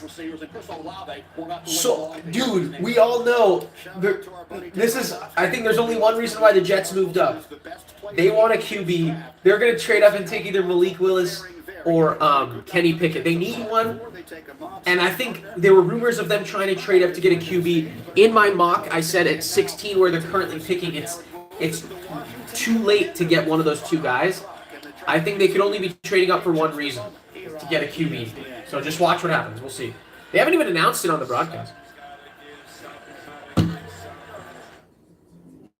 Oh, it goes in a commercial? Serious? Cry. My mom was Interesting, always huh? there. My parents have done everything they could to put me in the position I am. It's a lot of sports every weekend. His dedication and perseverance and never giving up. There was never a plan B, and I made sure that I'm not going to take no as an answer. I don't think we're going to have a problem when things start getting really big. There's always home. So yeah, back to LeBron James, his comment. We're gonna turn this down. I don't need to see a K Jewelers commercial. Every mountain. Actually, I kind of like this song. With every ocean. Just okay. Well, yeah. Sorry. What were we talking about? Okay, so LeBron, just to answer your comment, millions of years later, yeah, Danny Jones and Mitchell Trubisky, those two, they didn't look like good picks right from the get-go. So I might give. I'm okay with giving Daniel Jones one more year, especially this year where there's not like a surefire franchise quarterback. There's not a surefire franchise quarterback on the board. Obviously, it's not a QB-heavy draft because the last several drafts were QB-driven, or the first pick, the last, I want to say 4 or 5 drafts was a QB. The first pick was a QB. Because last year's Trevor Lawrence, 2010 was, 2020 was Joe Burrow. 2018 was Baker Mayfield, but I might be having a brain fart as to who was the first pick in 2019. Let me just look that up. I'm just having a brain fart. Kyler Murray. Duh. So yeah, see what I mean? Last 4 years. The last first pick before this year that wasn't a quarterback was Myles Garrett. And he look, what did I say about DNs or edge rushers? Myles Garrett, Bosa brothers, right? J.J. Watt, he didn't go first, but, J.J. Watt was a first-round pick. So these first-round pick edge rushers, Chase Young, right? When they're healthy, they're franchise-altering. Look at the Browns. They went from pathetic to at least, not last year, but pretty much a playoff caliber team.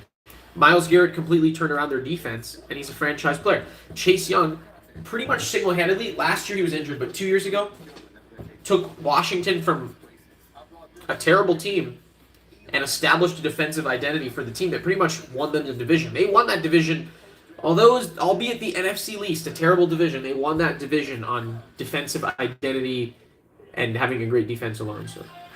So the Saints have 2 minutes on the clock, but they haven't even announced the pick. So we'll see. Oh, the pick's in. Interesting. Let's see. I'm so confident they're going to the QB right here. You don't trade up unless you... The only time you trade up is when you need to address an obvious need, and there's no bigger need than the Saints to get a QB. As far as Mel is concerned, is the best player who remains on the board right now, followed by Jermaine Johnson, the pass rusher out of Florida State. Jameson, the ACL, but spectacularly talented wide receiver than Dax Hill, and then Chris Olave. So as we were going to break, the New Orleans Saints worked out a deal with the Washington Commanders. The Saints are now on the clock at the 11th pick. They previously had picks 16 and 19 in this first round. We do not have the details on the trade yet. It is There's only one reason they're trading up. Post Sean Payton, a year removed from Drew Brees. Mel Kiper, in what direction do you think they are going here with moving up aggressively? Well, the pass offense was non-existent. And obviously, think about what they had with Drew Brees, what they had going there. And you do have receivers here. They like Jameson Williams, we talked about. My back's going to be sore after this. The outstanding all-around safety, and Kyle Hamilton obviously is going to go somewhere in this general area. I had heard they were interested in the left tackle Charles Cross. Trevor Penning's a left tackle out of Northern Iowa. I think it's a little high for Trevor. He's a mean, nasty left tackle, but he needs a lot of technique work. Mean, nasty. But I think the wide receiver is a desperate need area. Now the quarterback, I don't think Kenny Pickett. Some people disagree with me on that, but I think a wide receiver, like I said, this pass offense had no juice, and you got Williams and you have Olave available right now. I'll continue to tell you, Bill, the quarterbacks look at it. All right. This offense needs. Let's see. Speed. They need speed on offense. It's important to point out as well, they did not give up either. I would take Malik Willis. I could see Kenny Pickett. I could see either one. The picks coming Let's up see. tonight. There's a swap up there. They gave up a 3 and a 4, so they will still have another opportunity if they choose to use it. Here comes the commissioner. Oh, they have a bunch of people coming out. Tony Gonzalez? I gotta tell you, not to be sus or anything, Tony Gonzalez is a sexy man. For all 32 teams and their fans. We've got a similar time 2 weeks from tonight when we announce the 2022 schedule on May 12th. This year's schedule will have a new twist, as our Thursday night games will be carried by a new partner, Amazon Prime Video. It's not a good twist. Our Chargers and Chiefs season ticket members, Jane Debo and Moose Felt. Moose. Also here is Pro Football Hall of Famer Tony Gonzalez. Oh, what a He'll man. be part of the Prime Video broadcast team. Congratulations, Tony. Appreciate it, man. Oh, that's why. Thanks, Roger. How's everybody doing? Everybody good? We're doing great, Tony. Even better now. Excited to be part of this broadcasting crew for Amazon. You may recognize this guy right here next to me. He's gonna Oh, we're done with the cover. make this announcement for Prime Video Austin Eckler. airing on Great week running back. 2 of the NFL season, September 15th. Los Angeles running back Austin Eckler. Huh? And I guess you can tell probably it's no surprise. The first game that we're going to kick it off is going to be out in Arrowhead on Thursday night against the Chargers. Stay classy, Raiders fans. And I tell you what, Austin, if you want my opinion about this game, whoever has the ball last is going to win this game. At least the way it's always seemed. Talk to the fans. Tell them what you think. Look, it doesn't get much better than this. It doesn't get much better than this. Thursday night football, you got two high-powered teams battling it out. It's going to be epic. It's going to be an amazing thing. Even if you don't rock with the Chargers are cheap, I know you got me on your fantasy team, so there's no point in not watching. It's going to be awesome. He's not wrong. Tell you what, we're looking forward to it. This rivalry goes back 62 years. You're not going to see that every time these two teams get together, it's explosion, it's fireworks, it's touchdowns, great defense. So we will see you there September 15th. Well, that was a walking ad. Great ad placement. Poor Jeff Bezos doesn't have enough money. He's going to have to do Thursday night just to stay off the streets. Or sorry, Thursday night football to stay off the streets. There we go. Washington Commanders have traded the 11th pick to the New Orleans Wow, old news, Saints. Roger. With the 11th pick in the 2022 NFL Draft, the New Orleans Saints select Chris Olave, wide receiver. Ohio Interesting. Wow.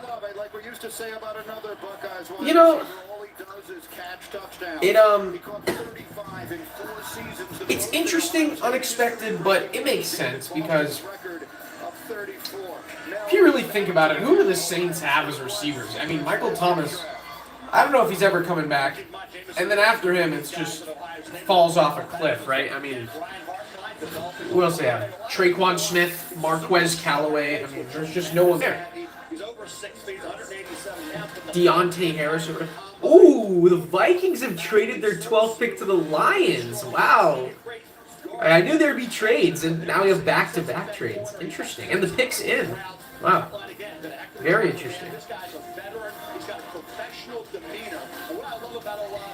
And also, in the off chance that the Saints get Michael Thomas back, he's a big receiver. Chris Olave's kind of a speedster, deep threat, and that's a good kind of change of pace. That's a good guy to partner with Mike Thomas. So that's a good pick for them. So what do the Lions want to do at 12? Are they going to go with the quarterback? Wow, you know, it's a possibility. It is, because Jared Goff's nothing. So we'll see. But signs pointed to them not going QB because Jared Goff, I think, has one more year on his contract. They're just going to ride it out, then dump him. Then next year in a better quarterback draft, you know. But hey, at 12, maybe they have their guy. I don't know. We'll see. The details on the trade yet. Their selection, their next one, is scheduled to be the last pick of this first round. They've moved up somewhat aggressively here to number 12. And so let's jump right to that. We've been waiting for the spot where the quarterbacks might make an appearance tonight. I think they're going to take a QB, actually. I'm expected, but maybe not unreasonably so. They have Jared Goff under contract for one more year. Detroit was a place we thought maybe we could see the move for the quarterback. Whether does it feel that way to you? So in my mock draft, I had Chris Olave going 11. I just didn't know it would be to the Saints, but let's call that a correct pick because it was the 11th pick. So let's give it half a point. So my last two picks have been right. Where do I have Drake London? I had him going to the Texans at 13. They're getting their quarterback for the future. A guy that doesn't have to play right now. They groom him and bring him along slowly. So I wonder who you're talking about. A guy who doesn't have to play right now. But yeah, when you make this kind of aggressive move, it's not going to be for a corner, which they also need. It's probably not going to be for a defensive tackle. They need to shore up their run defense on the interior. We saw them get absolutely clutched. I really do think the Lions are quarterback here, guys. I really do. Dude, take Malik Willis. Do it. Or Kenny Pickett. So yeah, it smells like quarterback. It smells like quarterback. I think they're going to take a quarterback. I've just been told that there was another trade, and the Eagles have moved up to 13. So Houston. Wow. We had no trades in the top 10, and now we have 3 straight trades. The Eagles are going to take the Texans' 13th pick. Wow, this is getting. I knew this would be wild. It's definitely been wild so far. And now we've had the move up here by the Eagles, who had 2 first. All right, let's see what the Lions do. Picks in. We do not know if this will be a quarterback or not. Would it be too early in your mind if indeed it is a quarterback the Lions have come up to get? This is the general range. We thought middle of the first, not the early portion of round 1. And I remember I thought New Orleans was going up to get Lamar Jackson. They took Marcus Davenport, so you never know. There's some curveballs. The Eagles, I think Jameson Williams has got to be in play for the Eagles to move up to that spot. The Eagles should take a receiver, though. Yeah, I agree. From the Eagles, I'm going to go get Jameson Williams. I don't know what the cards here for the Lions go all the way up. Malik Willis, though, I tell you, the developmental quarterback, they have the bridge quarterback. It makes too much sense, but it makes a lot of sense. This is what Malik needs. This is a guy that can be spectacular. This is a league with a lot of great young quarterbacks, so Malik Willis has a ton of talent. A reminder, we call Jared Goff a bridge quarterback, which I suppose is a reasonable way to describe him. He was the first pick in this draft not all that long ago. Meanwhile, we have the details on Bust. trade now. Jared Goff was once the first pick. That's so funny to think about. There's no talent in anything. What's he good at? Oh my God, talk about worthless. This is the Lions moving up aggressively to number 12. We've seen a run on offensive tackles. We've seen a run on wide receivers. Could we see the Same with Wentz. He went second. We'll find out now. Man, tough draft, huh? All right, here we go. The Minnesota Vikings have traded the 12th pick to the Detroit Lions. With the 12th pick in the 2022 NFL Draft, the Detroit Lions select Jameson Williams. Ooh. Alabama. So the Lions trade up to take the Vikings pick at 12 to take Jamison Williams. Wow. In high school in St. Louis, set the state record in the 300-meter hurdles. Was once clocked running 23 miles an hour in practice. But how about this tandem, though? Amon-Ross St. Brown and Jamison Williams. That's, people are going to forget. Amon-Ross St. Brown finished the year so well. Like the last 6 or 7 games, he was like the second best fantasy wide receiver after P. So he's a number one. I think he's a number 1 receiver. Pair him with Jamison Williams, and then next year get a legit QB, or maybe this year. I mean, I don't know. I don't think they're gonna go get a franchise QB this year, especially now that they use their 12th pick. Obviously, you never know, but they could go. But they got 2 young receivers who can hang around for a couple years, wait till they get a good QB. They can wait 1 more year. I like it. And again, Jamison Williams is hurt, right? But the Lions are a team that can afford to be patient, right? Because they're not in win now mode, so they can be patient. I like the pick. I like it. It's a good pick.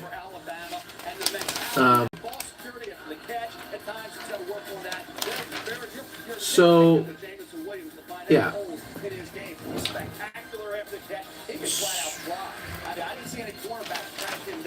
So that should have been the Vikings pick.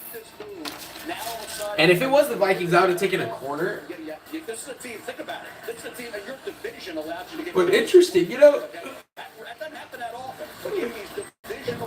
everyone was hyping up Drake London as a sleeper in the draft, and apparently GMs viewed it the same way most fans thought it, that his talent and his physique, physically, he's hard to pass up. You see the sky's the limit for Drake London, so the potential's there. So he goes 8th. I like it. This is a really good draft for receivers. Unlike QBs, this is a very good draft for receivers. I mean, we have, was that the 4th receiver taken in the top 12? I want to know how many times that's ever happened. Have we ever had 4 receivers taken in the top 12? I don't know. Let's fact check it. We'll see. The Eagles have made a move up to number 13. They will select next. You're watching the NFL Draft on ESPN. All right, the pick's in. The pick's in, but they're going to commercial. Interesting stuff, huh? Presented by Courtyard by Marriott. Marriott? I thought it was Marriott. So the Sixers are up 32 points on the Raptors with a minute left. Whoever thought the Raptors, for those of you who thought Doc Rivers would choke again, he said, no, sir. And now your systems monitor themselves. Suns up 1 on the Pels. 8 minutes left.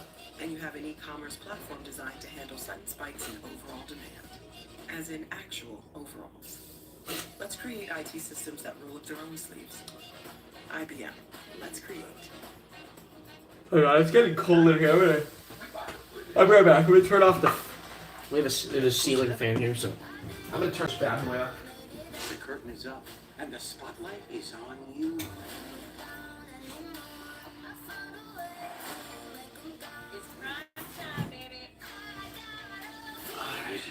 There's always a costume. I don't want to leave no more. I don't need nothing. This is only the beginning. Who are you under there?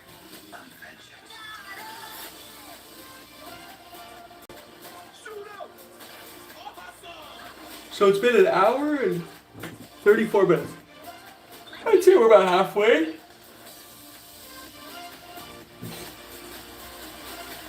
I want to build something special.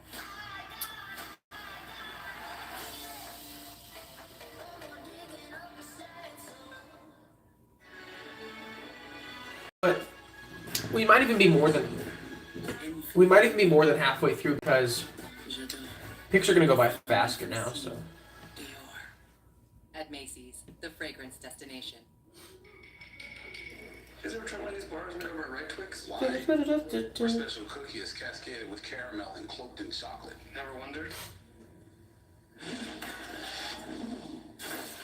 Try both. Pick a side. Twix. So, Your happiest spring starts at Lowe's. Experience all the deals at Springfest. we're almost in May. $6 for the best kind of wings, paired with the best kind of celery sticks. I think the draft froze again. Strange. Alright. Oh, Doctor Strange comes out next week. Nothing can prepare you. Oh, a couple people put in the. I didn't even see the chat. I'm sorry. Cheesy Plays says hello, Cheesy Plays, my guy. How you doing? My brother's going crazy. Alex, you said Alex Mafasoli. Hopefully I said that right. You rock. Thanks, Alex. You rock too. You're the best. And then LeBron James, the LeBron James says, should the Lakers trade AD since it's like he's never healthy, Jax? Yes, they should trade AD.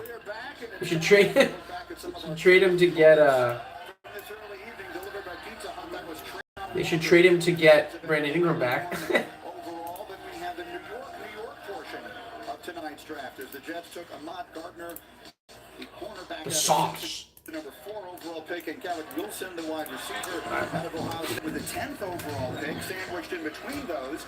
They're crosstown rivals, if you will, although they share a stadium. The Giants taking Kayvon Thibodeau, the pass rusher out of Oregon, with much enthusiasm at number 5, and then an offensive tackle, Evan Neal, out of Alabama. So a good night for the 2 New York teams. Meanwhile, we've had a flurry of trades in the last half hour. Yeah, the Saints no moving kidding. Up, the Lions moving up, and now the Eagles moving up. They've already, in fact, made their pick. And as we take a look at what it is that they want to move up here, just a couple of spots. You turned to me and you said immediately, they just got beaten to the punch on Jameson Williams. Absolutely, I think that's what just happened. You sit there, you see him drop, you see him fall, you see Detroit move up there. Sin City's cold and empty. Get my guy. That's a pretty aggressive move to go from 32 all the way up to 12.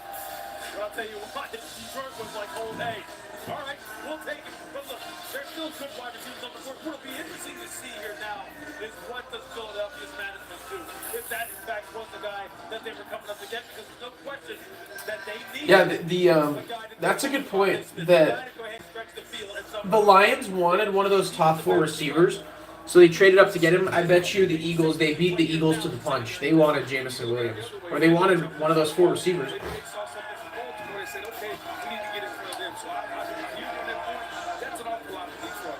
So what do the Eagles fly do here at 13? Picks in.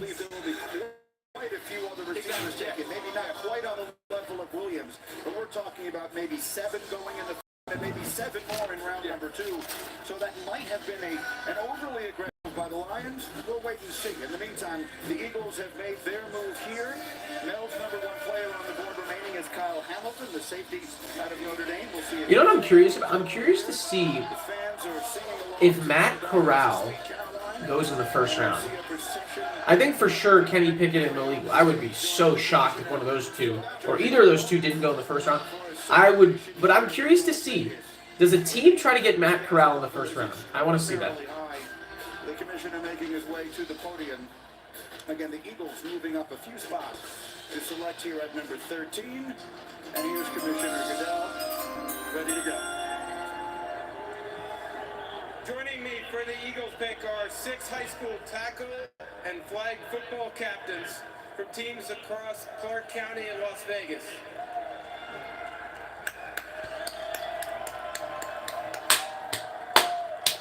It must be cool to go to high school in Vegas. Exemplify the NFL's values of respect, integrity, resiliency, and responsibility to their teams. Congratulations to all of you on your accomplishments, and good luck on the upcoming season. Thank you, sir. You're welcome.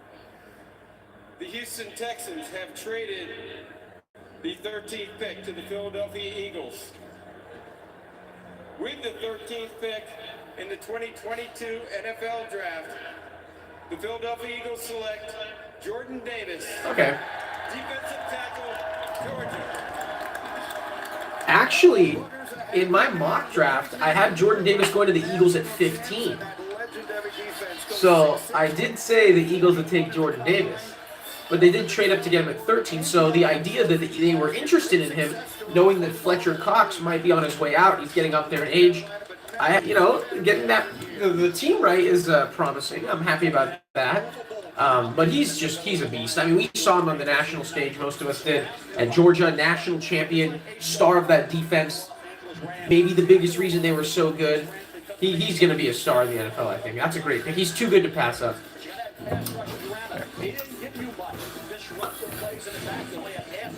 To close the blinds there, guys. South Carolina, sack against Clemson in the season opener. That's 2 for the year. No forced fumbles and only 1 pass deflection.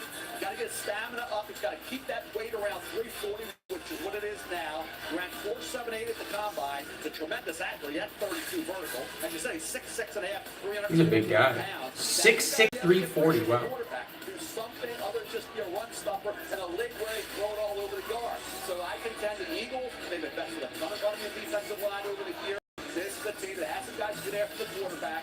And when you think about it, Lewis, Jordan Davis is going to be to me with this football team what Ashawn Robinson is to the LA Rams. Yeah, I'm sure they're hoping that he's the heir apparent to Fletcher Cox, that he's the guy who in the middle can become a guy who can give them he could be the next Fletcher Cox. The outside rush, meaning he's going to help out Josh Sweat. He's going to help out guys like Derek Barnett because he's going to put the pocket on the inside. Quarterbacks can step up. Then all that pressure that they get, and they are one of the best pressure teams in the NFL, will turn into more sacks as he continues to develop because he is a phenomenal athlete. For a team that had only 29 sacks last year, I don't quite understand the pick. Because this I can hear my roommates watching the Suns game in the living room, and I think they're ahead of they're ahead of the score. So when I hear them like yell, I think that means they scored. That concerns me, Greeny. It's a close game.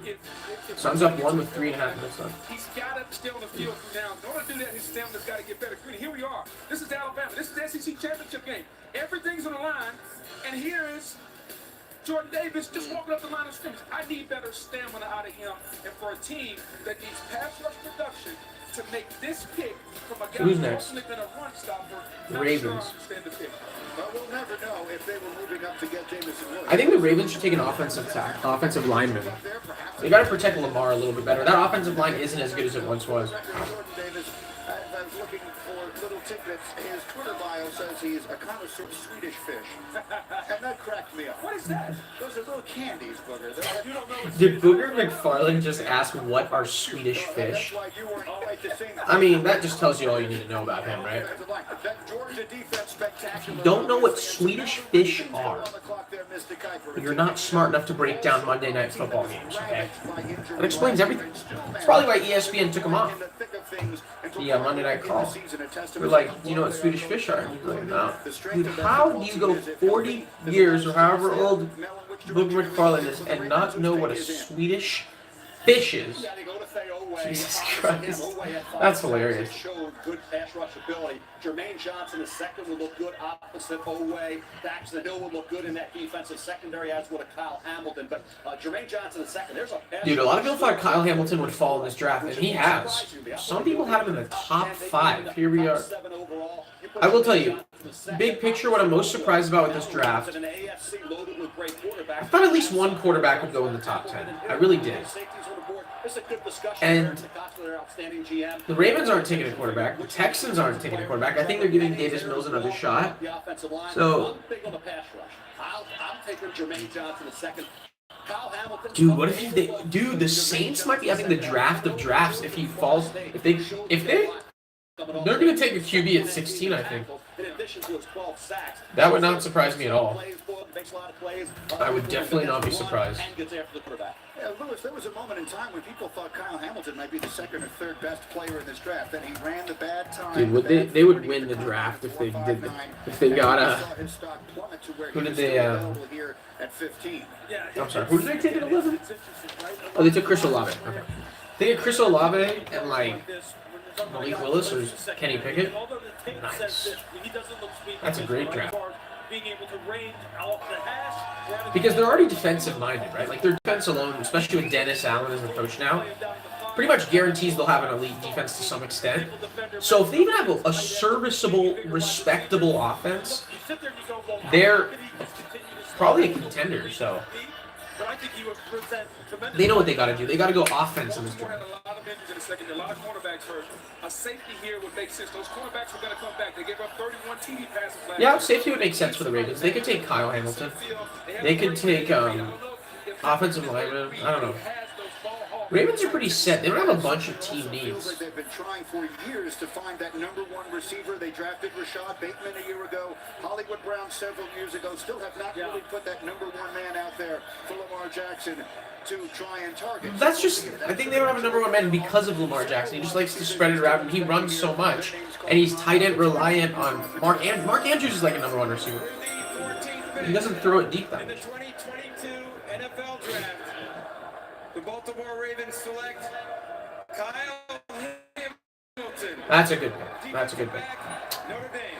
He has top 5 upside. To fall them at 14, I think the Ravens would be happy about that. Intercepted 8 passes for the Irish. Will also get in the box and hit people. He's big, he's fast, he's long. He returned a pick for a touchdown on his first snap at Notre Dame Stadium as a freshman. The slow 40-time Mel seemed to change absolutely everything, but he was still number 4 on your big board. Yeah, Kyle Hamilton, I never saw a lack of speed. Somebody said, well, on the deep routes, he had saw a little bit. I didn't see that. I went back and looked. Never was there a concern about speed. So you forget about the 40, the 4.6.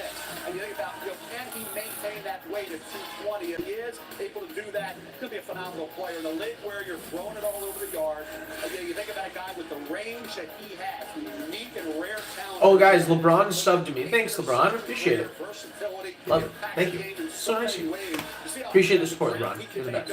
With the length he has and the ability to go from point A to point B in a Is blink. it easy? Always concerned Is about it that. Will he easy? get a little too big for the position? I don't think so. I think he'll maintain that weight at 215, 220. You mentioned the history that this team has at that spot. The fact of the matter is, Oweh gave him a pass rush. Now he's going to be somebody else's subject. I'm sure Jermaine Johnson, the second, was in the discussion. But here's a guy, I can say, number 2 on the board when the season began. Number 4 on the board when the season ended up. He had that injury, late October, knee injury. That pushed it back a little bit in terms of getting back and ready to go. Ran a little slower than expected. Like I say, it never showed up when you watched the tape. Speed was never a concern for when you watch Kyle Hamilton's career. That's why today people made a big deal of. Maybe that's why it got pushed down. For me, I think it's an overreaction. Yeah, man, I hear you. I think a lot of people think about Kyle Hamilton. They think about the play that he made against Florida State, where he came from the middle of the field all the way to the sideline. It was an amazing play, and Baltimore can see the same thing there. This is a player that's ultimately better coming forward. He wants to be near the line of scrimmage where he can play. Kind of fits being a Baltimore Raven. They can have that aggressive type nature, a guy coming down, coming forward. And Wonder what the Texans are doing at 15. They do a lot.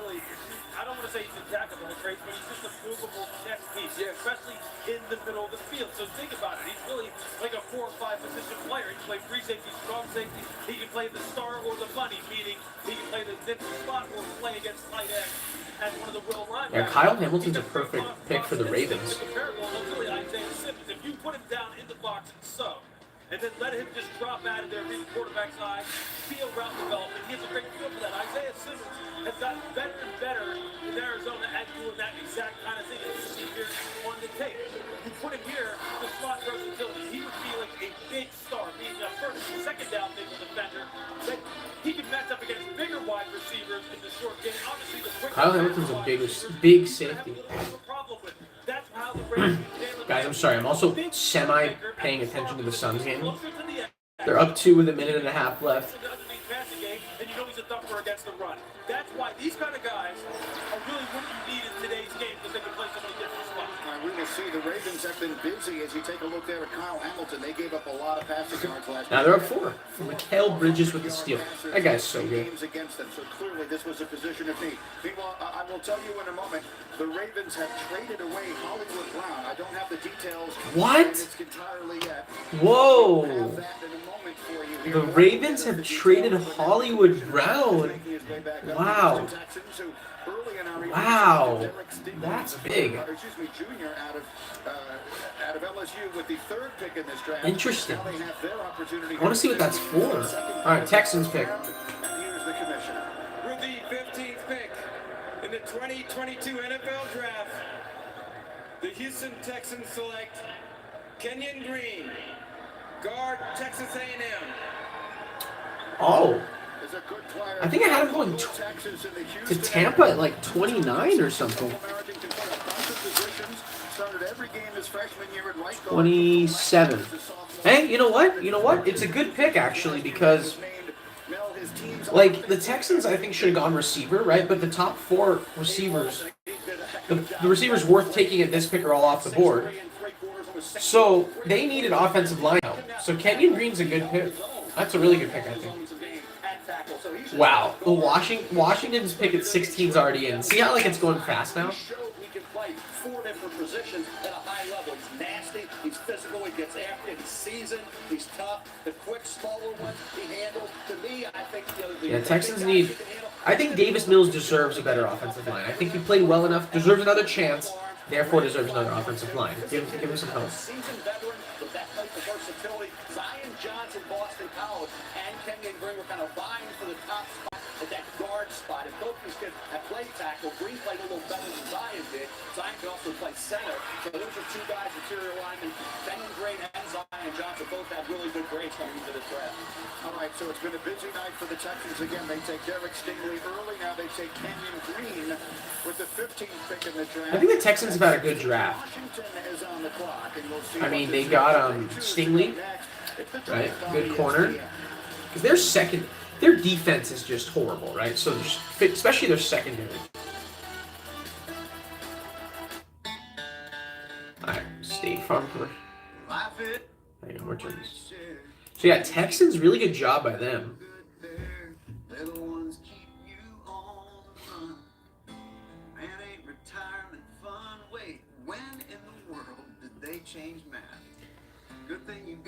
I want to see what Washington does at 16. That's the bottom line, and Nationwide is on your side. The BK $5 Your Way meal is here to make your choice easy and so tasty. Go straight to the Double Whopper Junior with piping hot small fries, 4-piece crispy nuggets, and a refreshing small drink. Can you believe you get all this for only $5? The $5 Your Way meal, only at Burger King. The mountains or the seashore, into the city or far from it. The experiences we never forget come from. I just remembered the last time I streamed, I almost died with the world's hottest pepper. That was, I tell you what, that was probably the stupidest thing I've ever done. That was hilarious. I mean, now it's hilarious. Dude, that day, the after effect. I mean, I made an entire video about it, but that was horrible. Are you haunted by your cable service? Have you noticed strange, frightening feelings on your monthly bill? Do you experience feelings of dread when you pass by your cable box? If the answer is yes, who do you want to call? The answer is no. Now get $30 off over 3 months. 4 times.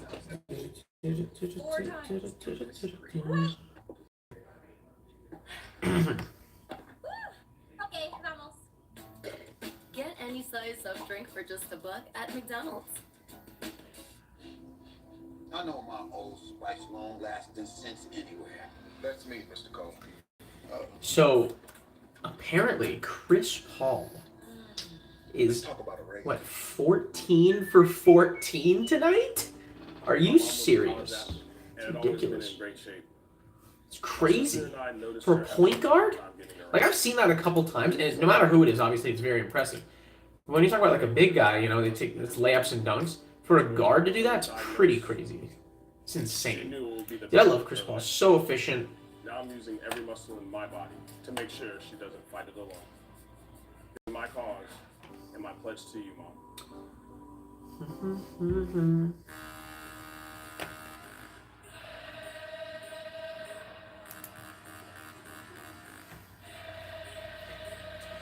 Oh man, I am tired. So yeah, at ASU we got 1 week till the finals. That's your next week, and I slept like 4 hours last night, 3 hours. I had to wake up at like 7 to work on schoolwork, and you know, a lot of times I like to take a nice little midday nap. Didn't have that chance today with the draft, but it's worth it for you guys. I'll stay awake, obviously. But,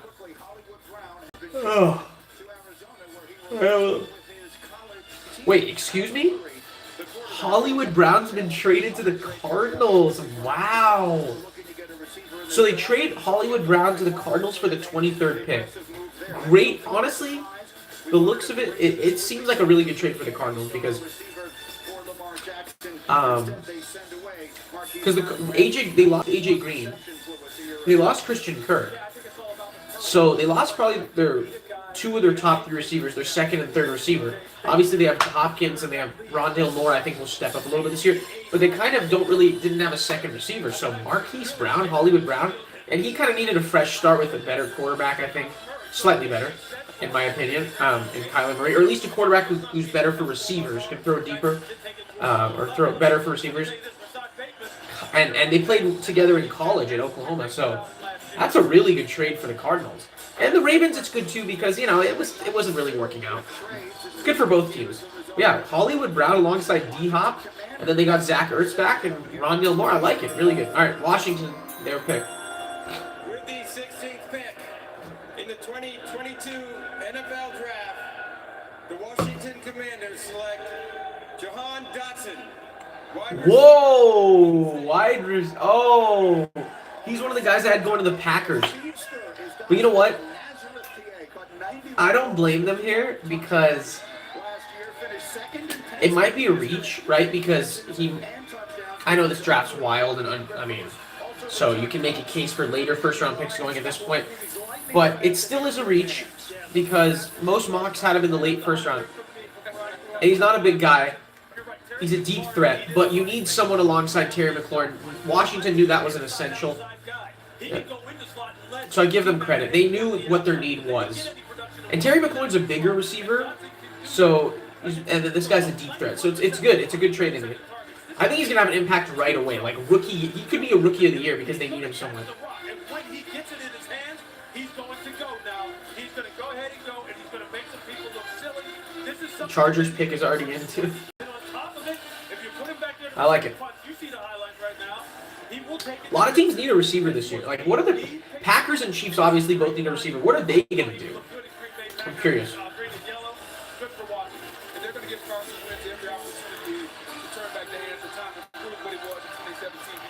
Carson Wentz to turn back the hands of time.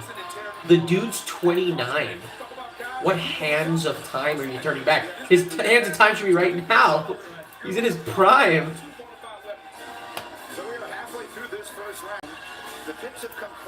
Oh, I think I have to sneeze, guys.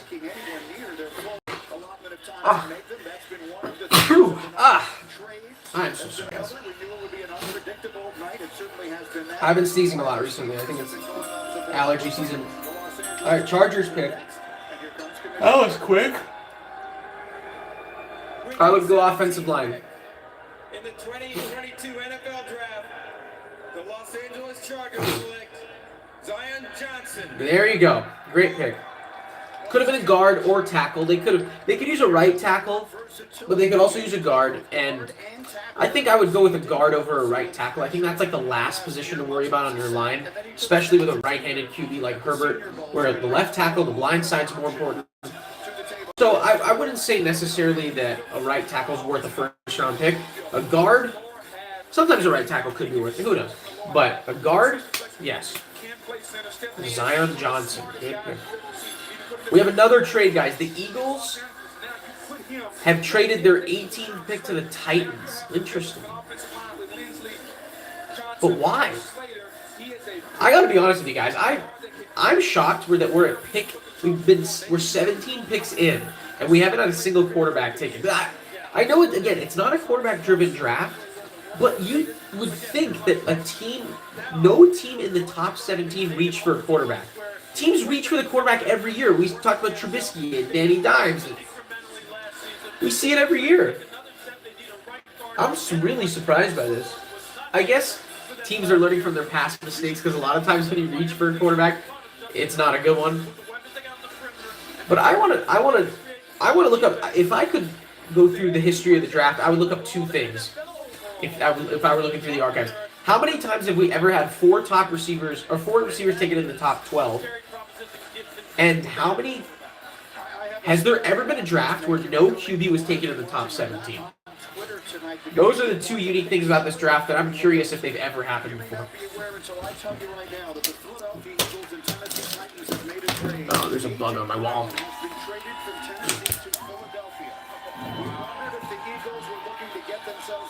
Tonight, they've got one.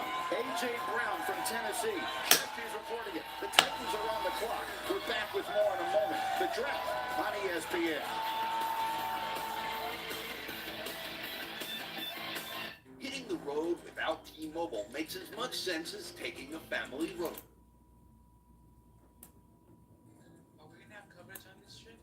A.J. Brown traded to the Eagles?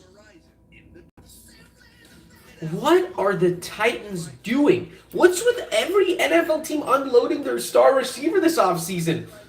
Devontae Adams, Tyreek Hill, A.J. Brown, and then Hollywood for the Ravens. That made more sense, but still, we've already had two Browns traded. Two Brown last-name receivers. Dude, A.J. Brown, what are the Titans doing? He's like their only legitimate receiver. But what a great trade for the Eagles. I'm not even sure I care who's involved. Wow, the Eagles needed a receiver. They were too late to get to those top four, so what do? They trade for A.J. Brown. Wow. Wow. Tell you what, as a Jags fan, I'm happy. This division just got a little easier. Look, I mean, I think it's, honestly, I think the Colts should be the overwhelming favorites right now to win that division. It's clear Ryan Tannehill's not that good. And you take away his number one weapon. I don't even know if they're a playoff team anymore. I don't think they are.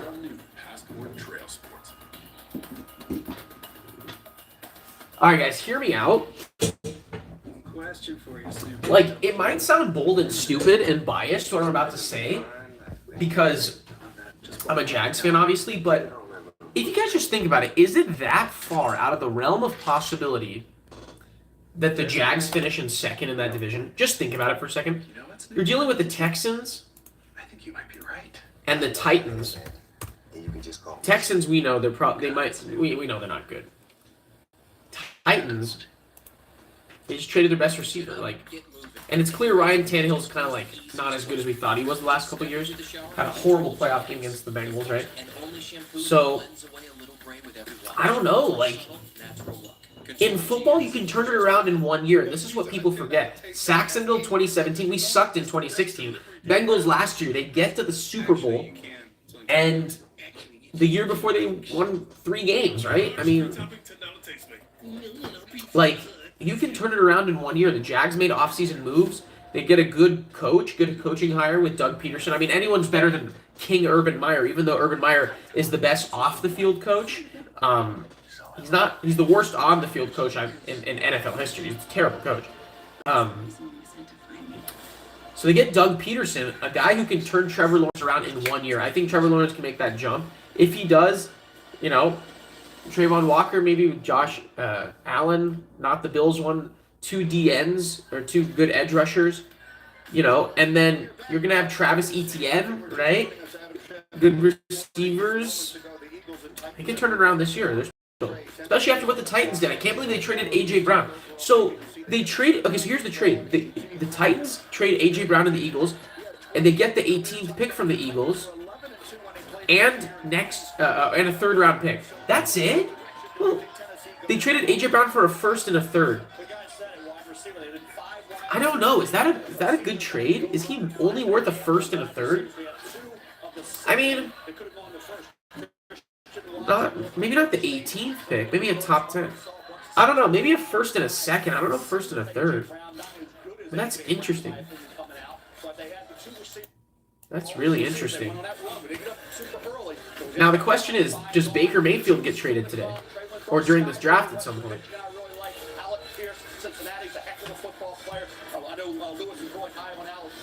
Interesting stuff. By the way, guys, the Suns won. I'm sure most of you, or there's a chance a good amount of you know that already. But A.J. Brown will be a free agent following this season. That has to factor into this, because otherwise they just traded away their second best player.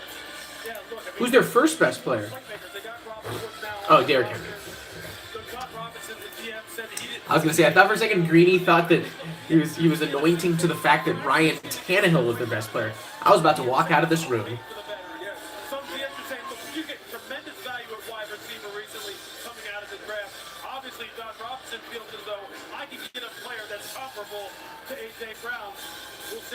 Look, playing almost the entire season without Derrick Henry, that team still was the #1 seed in the AFC.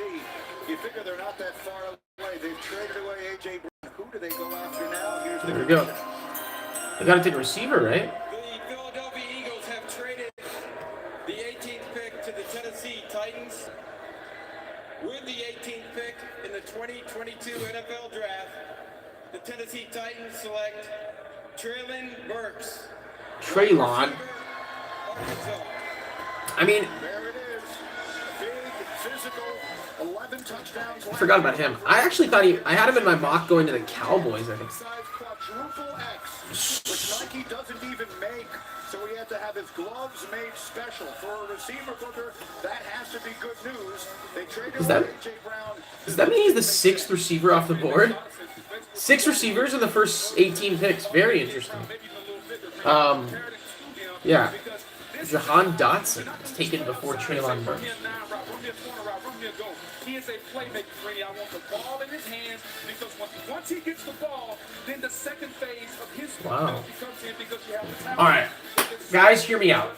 It's jet sweep. Whatever it is, this young man. Bold prediction, ready? Everybody compared him to Debo Samuel. What did Debo Saints on the clock at 19. They're going to take a quarterback. And the Steelers are at 20. They're going to take a quarterback. We're going to see Pickett and Willis back-to-back here. I don't know the order. I think my prediction is we get 2 quarterbacks here. And I'll tell you what. These two teams, the Saints and Steelers, they got to be jumping for joy that at pick 19 and 20, 2 very QB-needy teams that are maybe just 1 QB away from contention, they got to be jumping for joy that they could get a potential franchise QB at 19 and 20. I mean, wow. I really didn't think the 2 QBs would fall. There would be no QBs taken in the top 18. But now that the Saints and Steelers are in that position, I would be shocked if they didn't take a QB, each of them. You might see back-to-back QBs taken right here. And you know what? Both teams got to be really happy about it. What's happened now? The Pittsburgh Steelers are sitting right there at 20. New England sat there at 15 and got Mac Jones. You think about the Steelers. So if the Saints take a quarterback, they get a quarterback and Chris Olave. They pretty much fix all their offensive problems because they already had Alvin Kamara, right? And that defense is so good. So the Saints could win the draft right here, I think, They're having a great draft if they take a QB. Like, there are 2 problems, QB and receiver. They could address both of them right now. Right here. Mitchell Trubisky, who's a bridge quarterback for me, to Malik Willis or Pickett. I think the Steelers sat patiently. They waited. So far, so good. Lewis, let's just take a look because... Wow, Steelers fans got to be so happy right now. Because they're guaranteed to get either Pickett or Willis. At 20! Can you believe that? I really thought they'd both be gone in the top 15. I really did. Teams always reach for QBs, but... Wow. Some teams are willing to pay for the veteran production, especially if there's some kind of connection with that guy, right? Devontae Adams goes to All right, picks in, guys. So does Pickett go to the Saints or Willis or someone else? By the way, Skip Bayless tweeted, Jahan Dotson's problem in Washington will be the guy throwing to him makes me wince. You know, Skip Bayless is an interesting guy. Sometimes I think he's just way out there. I completely agree with him on the Carson Wentz. His opinions on Carson Wentz. I agree. I'm not a fan. Guys, we're out of water too. I'll probably get some more in a second here. Let's see who the Saints go with. Go. Over and over and over again in Tennessee. Inside breaking routes over the middle. That was his bread and butter. So really, it's kind of like 6 of one, half a dozen of the other, as my mom used to always say. Some teams say they'll pay, some teams say, nope, we'll grab your replacement. I love it. It's 2 different philosophies in terms of team building, that's what makes the NFL so great. Here's the question I ask you, not to put you on the spot. A.J. Brown comes over. He's going to want a new contract. He's a free agent in a year. He's a $25 million a year receiver because he said no. Right. So if you're Philadelphia, are you basically saying, hey, you come over because we traded with you? Yeah, maybe A.J. Brown. Maybe the Titans kept A.J. or they traded A.J. Brown because they didn't feel like he was worth the money.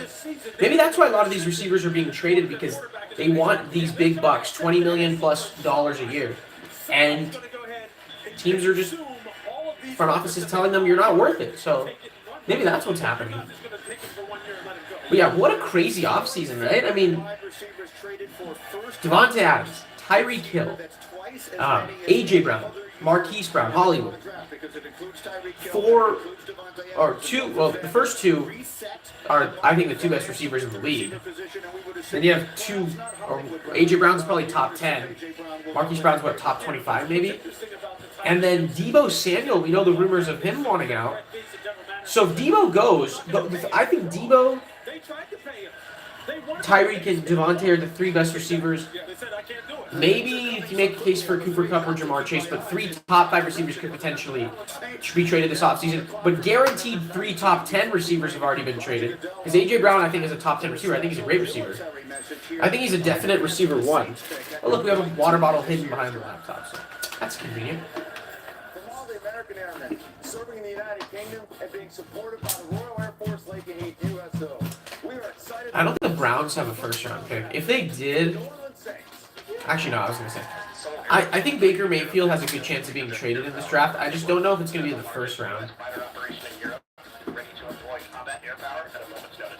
We are the only U.S. Air Force Special Operations Forces in Europe and Africa. With our European allies, we own the skies. Back to you, Commissioner. So, Thank you to our U.S. Air Force service members and all those serving our great nation. I think at 20, Saints pick is in. I'll tell you guys what I think after this. With the 19th pick in the 2022 NFL Draft, the New Orleans Saints select Trevor Penning, tackle, Northern Iowa. Wow. The word here, Mel, is big. He's 6'7". They didn't go QB. I mean, honestly, okay. I'm gonna say one thing though. The Saints need a QB, but there's some hope for Jameis Winston to be serviceable, or maybe even better than serviceable. Steelers, if they don't take a QB, then I'm just dumbfounded by that. You can maybe make the excuse or give reasoning for the Saints not taking QB. Maybe they need a receiver to help Jameis Winston. They need an offensive line. I get it.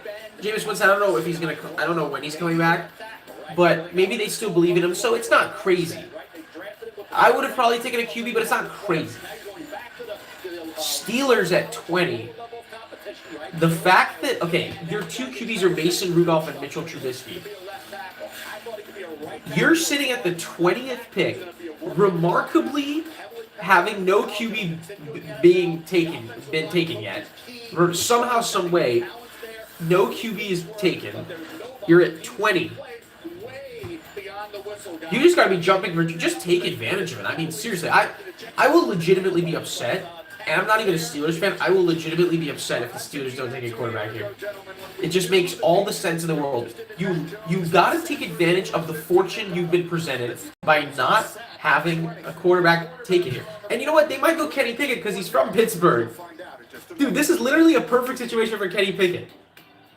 Pittsburgh is at 20. Somehow, some way, both of those QBs are available. The top 2 QBs are available at their pick at 20. And you're sitting there as the Pittsburgh Steelers with a Pittsburgh quarterback right there for the taking. And their pick's already in. They're taking Kenny Pickett. I think they are.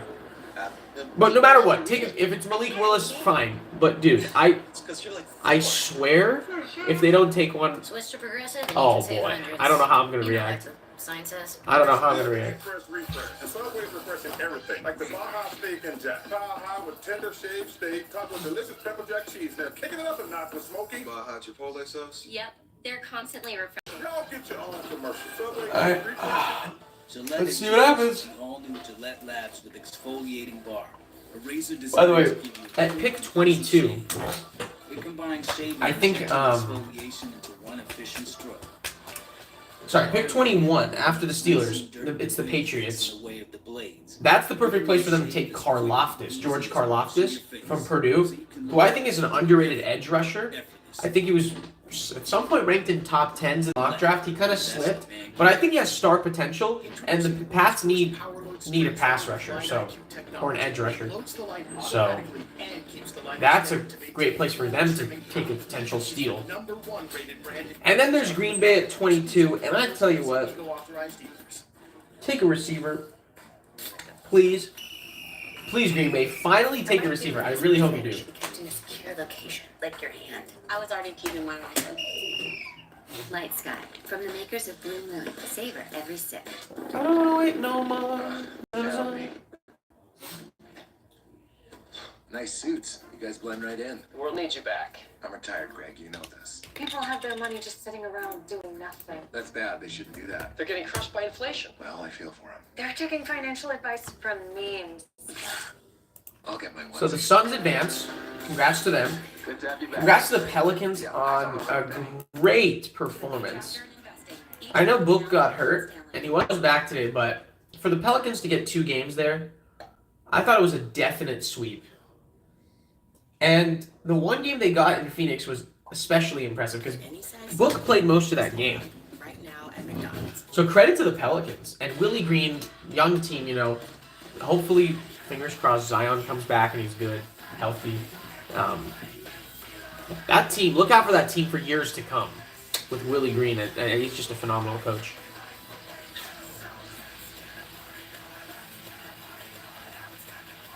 So the Steelers pick's been in for about half my existence, and somehow we're still in commercial break, and I'm watching hockey ads, which I literally don't give a rat's butt cheek about. All right, we're back. NFL Draft, presented by Courtyard by Marriott.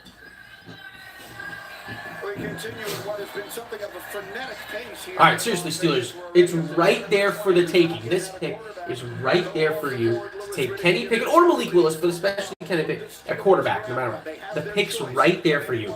Do it, or, oh boy, I'll be upset. Look, I mean, Kevin Colbert has said all along that quarterback was going to be in play. He wanted to go to training camp with 4 quarterbacks on the roster. Mitchell Trubisky is someone who fits Matt Canada's offense in terms of the RPO game, the athleticism out on the perimeter, the ability to pick up first downs with his feet, and they think that that's a perfect match. Now they hit their pick of the 2 guys who are the 2 highest rated guys. So the Chiefs and Packers, I think, should take receivers as well. But anyway, back to, let's stay in the present for now. It's been a long time. Be interesting to see. Been a very long time since they've needed a quarterback in Pittsburgh. Obviously, Ben Roethlisberger has been there, just announced his retirement, and here's the commissioner with Franco Harris to announce the pick.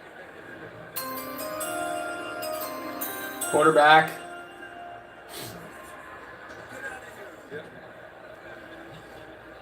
This season marks the 50th anniversary of one of the most memorable moments in NFL history. During the final seconds of the 1972 AFC divisional game, Franco Harris made an improbable catch known as the Immaculate Reception. He, here with us tonight, to celebrate the 50th anniversary of that moment and to announce the pick for the Pittsburgh Steelers. Please welcome Pro Football Hall of Famer, Franco Harris. I like when they honor NFL history like that. That's pretty cool. Hello, Las Vegas. Wow. I love this. I love this. With the 20th pick in the 2022 NFL Draft, the Pittsburgh Steelers select Kenny Pickett. Thank you. Oh my God. Thank you. My gosh. Finally. What a perfect situation for him. The Pittsburgh product ends up in Pittsburgh. The team that probably most desperately needed a QB gets the QB gets the hometown QB, or the guy who went to college in the same town, and falls to them at 20. Just a beautiful situation, beautiful circumstance for them. Good for them. I need Kenny Pickett's emotional, guys. Teams being reshaped. It's also about that young man's wildest dream coming true. He's been in Pittsburgh all these years, and now he just moves across to a new locker room and joins the Pittsburgh Steelers. How cool is that? That needs no words right there. But look, we're going to get to the football part of it. Decision-making and accuracy, athleticism, the production, 42 touchdowns, 7 interceptions, 67% completion percentage. I feel you looking at me, brother. I feel it. And he's a guy who's a very good athlete, throwing on the move. You see it right here. This is the kind of thing that Mike Tomlin wants in his offense. This is the kind of thing that Matt Canada wants in his offense. He also wants the kind of guy who can see, who can feel the blind. Yeah, Kenny Pickett should win the starting job right from the beginning, I think. I mean, come on, Trubisky. If you lose the starting job to Trubisky, I just can't help you, okay? Or, who else is there? Mason Rudolph. Oh my god, if you lose the starting job to Mason Rudolph, I really can't help you to any extent whatsoever.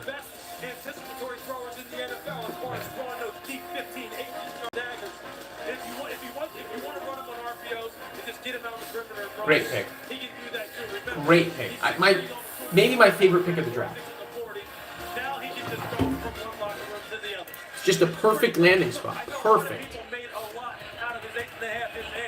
I talked to Kenny about it. He told me he filmed the fact that when his hand, his thumb, because of the way the joint is in his thumb, when it wraps around the football, it expands to a degree where he has much more grip on the football than you would think, considering when he puts his hand down on a flat surface and you measure it, his thumb won't spread out the same way it does when he holds the football. And he said he sent video of that to every football team he's addressed it over and over and over again. I guarantee you the Pittsburgh Steelers really vetted that aspect of it, and they know and they believe that it's worth the risk at this point. And I'm just going to tell you this. You can go ahead. I just want to see if my thumb expands when I hold the ball. No. His joint and his thumb is different than yours. Okay. Meaning it doesn't, when his joint expands when he opens it, but when he puts it down flat on a surface, it doesn't spread out the same way yours does. Look, it's interesting. And the first time he fumbles the football, people are going to go, see? Told you. You can't have a guy like that. The first time he throws a touchdown pass, though, yeah. A lot of terrible towels. Booger, hold up the left hand. Let's just hope that his fingers don't look anything like Booger's left hand. I'm just wondering, I'm trying to make my joints open up, Greedy. I'm just trying to see if what about this joint? I need this one to open up. Like, this one is way open. Listen. I'm just looking at, sorry guys, I'm just looking at some draft grades. There's already some out there. There's one for CBS. So they give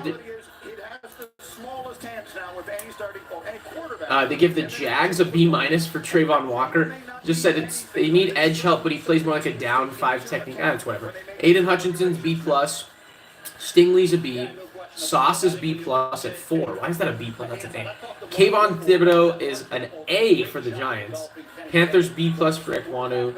Evan Neal's an A for the Giants. So the Giants get 2 A's. Wow. They did have a good draft. Drake London's only a B- to the Falcons? What? Giving it an A for boldness. Jets get an A for Garrett Wilson. Seahawks get a B for Charles Cross.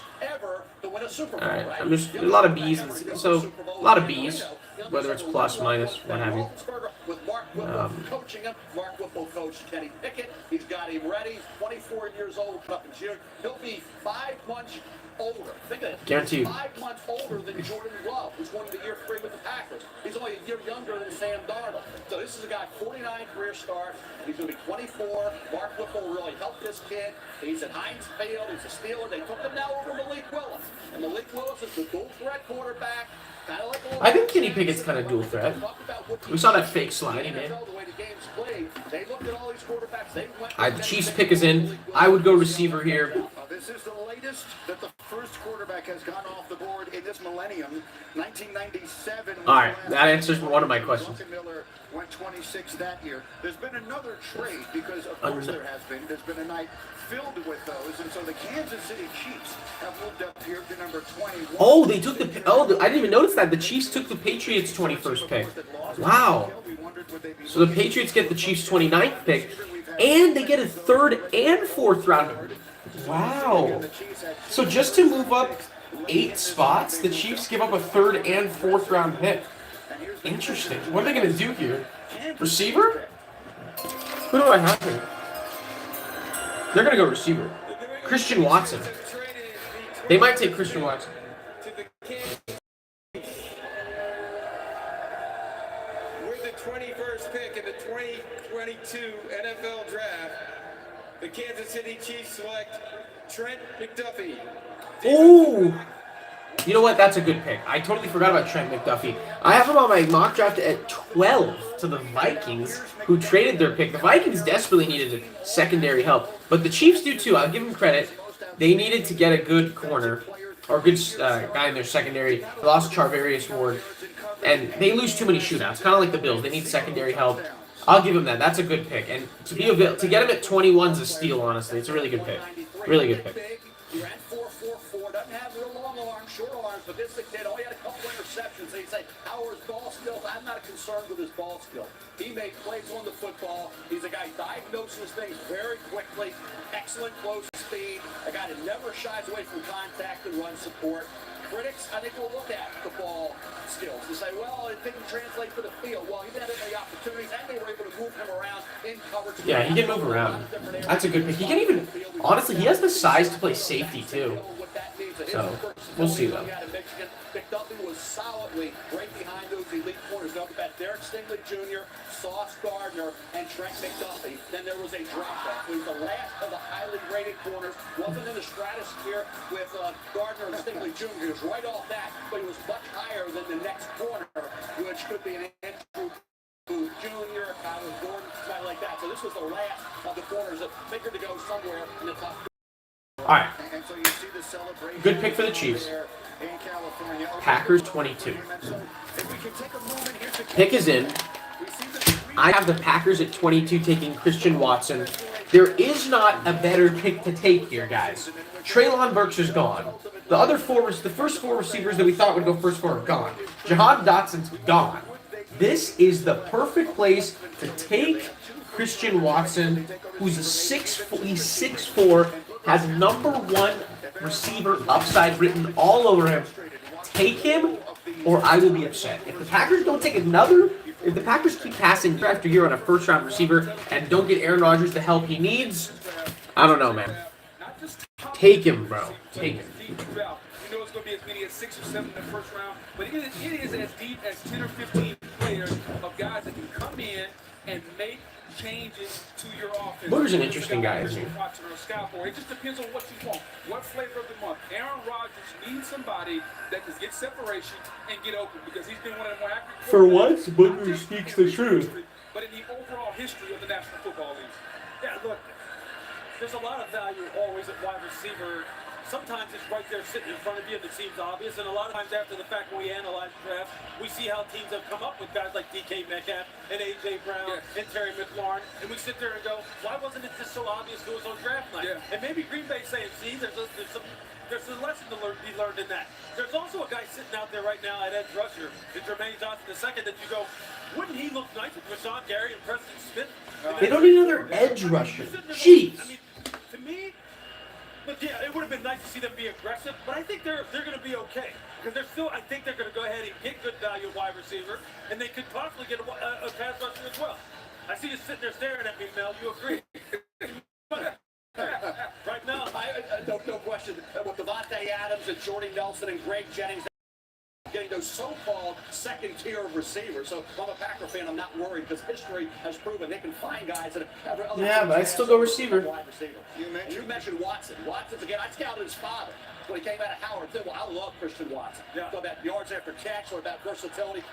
Christian Watson, I think, is the pick to make here. Well, you mentioned Jermaine Johnson. He is by a wide margin the highest-ranked player on Mel's board who is still available. He is the pass rusher out of Florida State. Let's see if that's the direction they go. The Packers have 2 picks as we continue this night in the first round. Here's the first of those with the 22nd pick in the 2022 NFL Draft, the Green Bay Packers select Quay Walker, linebacker, Georgia. All right, we'll start with this. His first name is Jaquavian. He goes by Quay.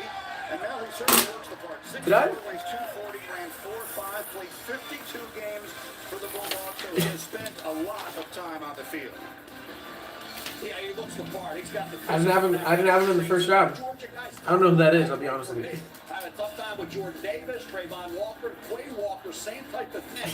Runs blitzes a lot. You think about Typical Packers, right? Just take some random ass pick that wasn't needed. I mean, maybe he'll be good, but come on now. Come on.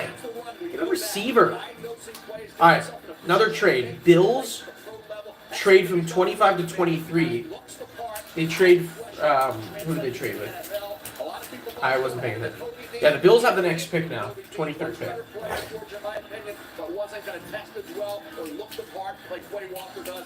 The Bills could use a corner. That's really like all they need, to be honest with you.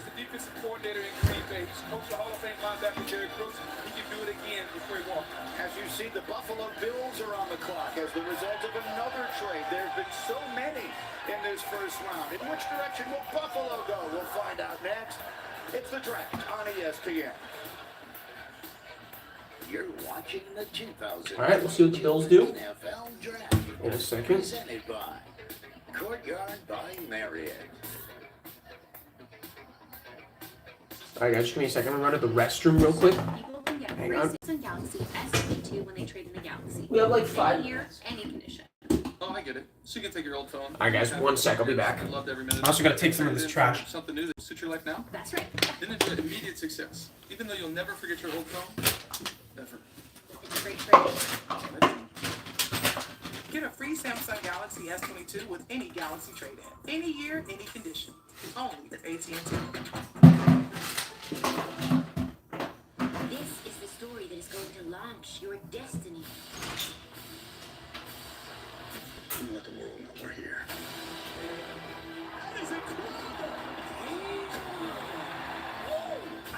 I love it. What's next? The people ready. They are not ready.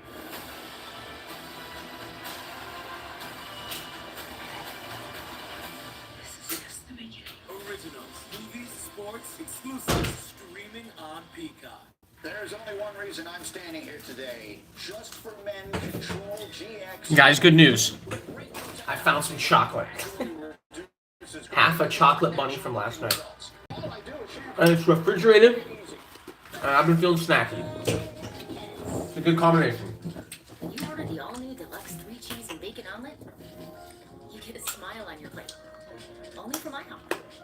Join the rewards program and earn double pan coins with any omelet. 2.5 hours. What if you were a global energy company with operations in Scotland, technologists in India, and customers all on different systems?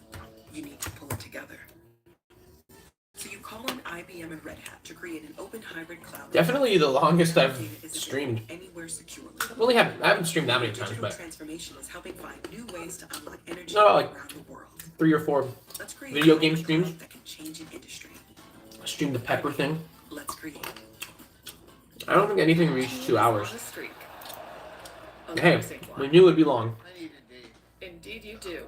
And I like it. Resume gets right to work for you, so you can It's been find fun. that better fit fast. Can you think of a time things didn't go as you planned? How much time do we have? It's electric, made extraordinary. Ingenuity in motion. It listens, learns, adapts, and anticipates your every need. With intelligence that feels anything but artificial. The EQS from Mercedes-Benz. It's the car electric has been waiting for. The pick is in, guys. It feels like we're in a time loop because we got white hot ranch nacho fries every day. Yeah. Same dip. You know, Different. I wonder what Spice up every bite with the new white. I don't know what corner's left for the Bills. Wait. Well, I apologize. My mock draft, I have him taking Andrew Booth Jr. from Clemson. And it has been a night filled with moments for wide receivers. 6 of them have heard their names That might be who they want here. 6 receivers went in the first 20 picks. In fact, they all went in the top 18.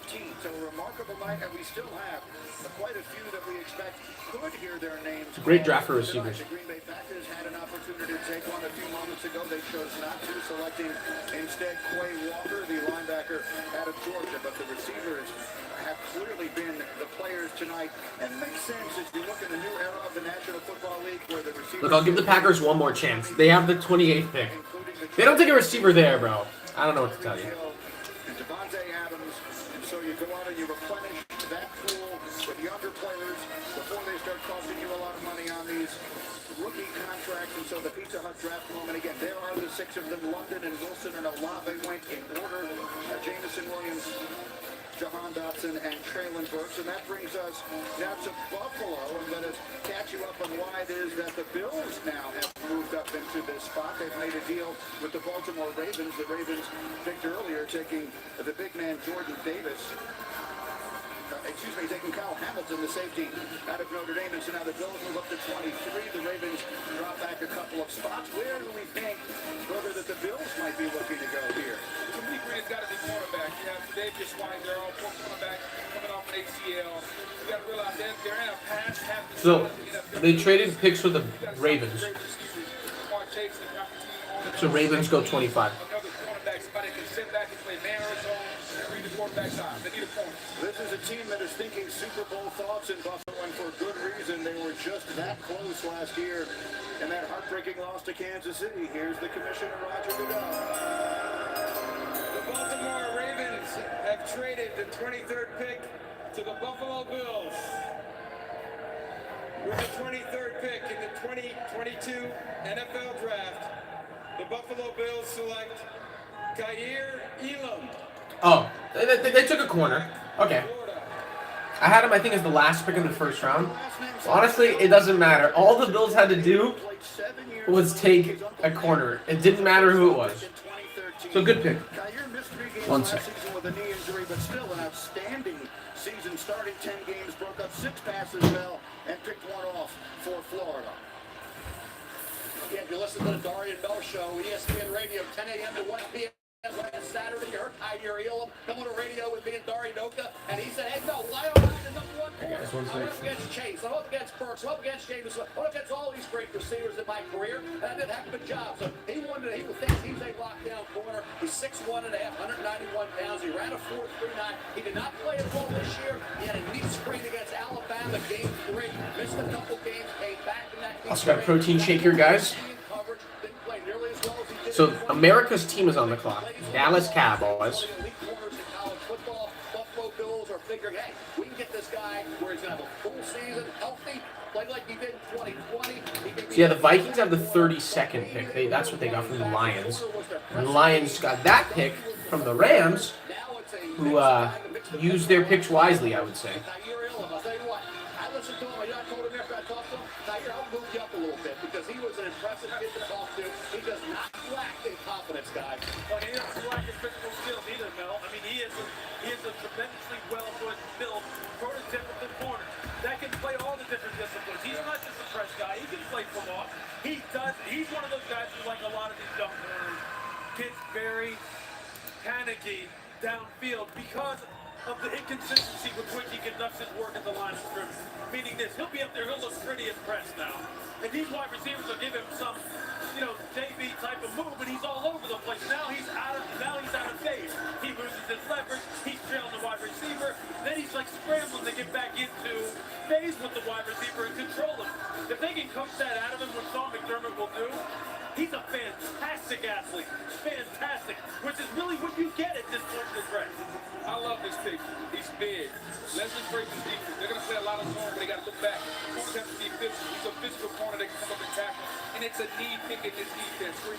So when best player available meets need, and he also fits in your defense, they are ecstatic in Buffalo.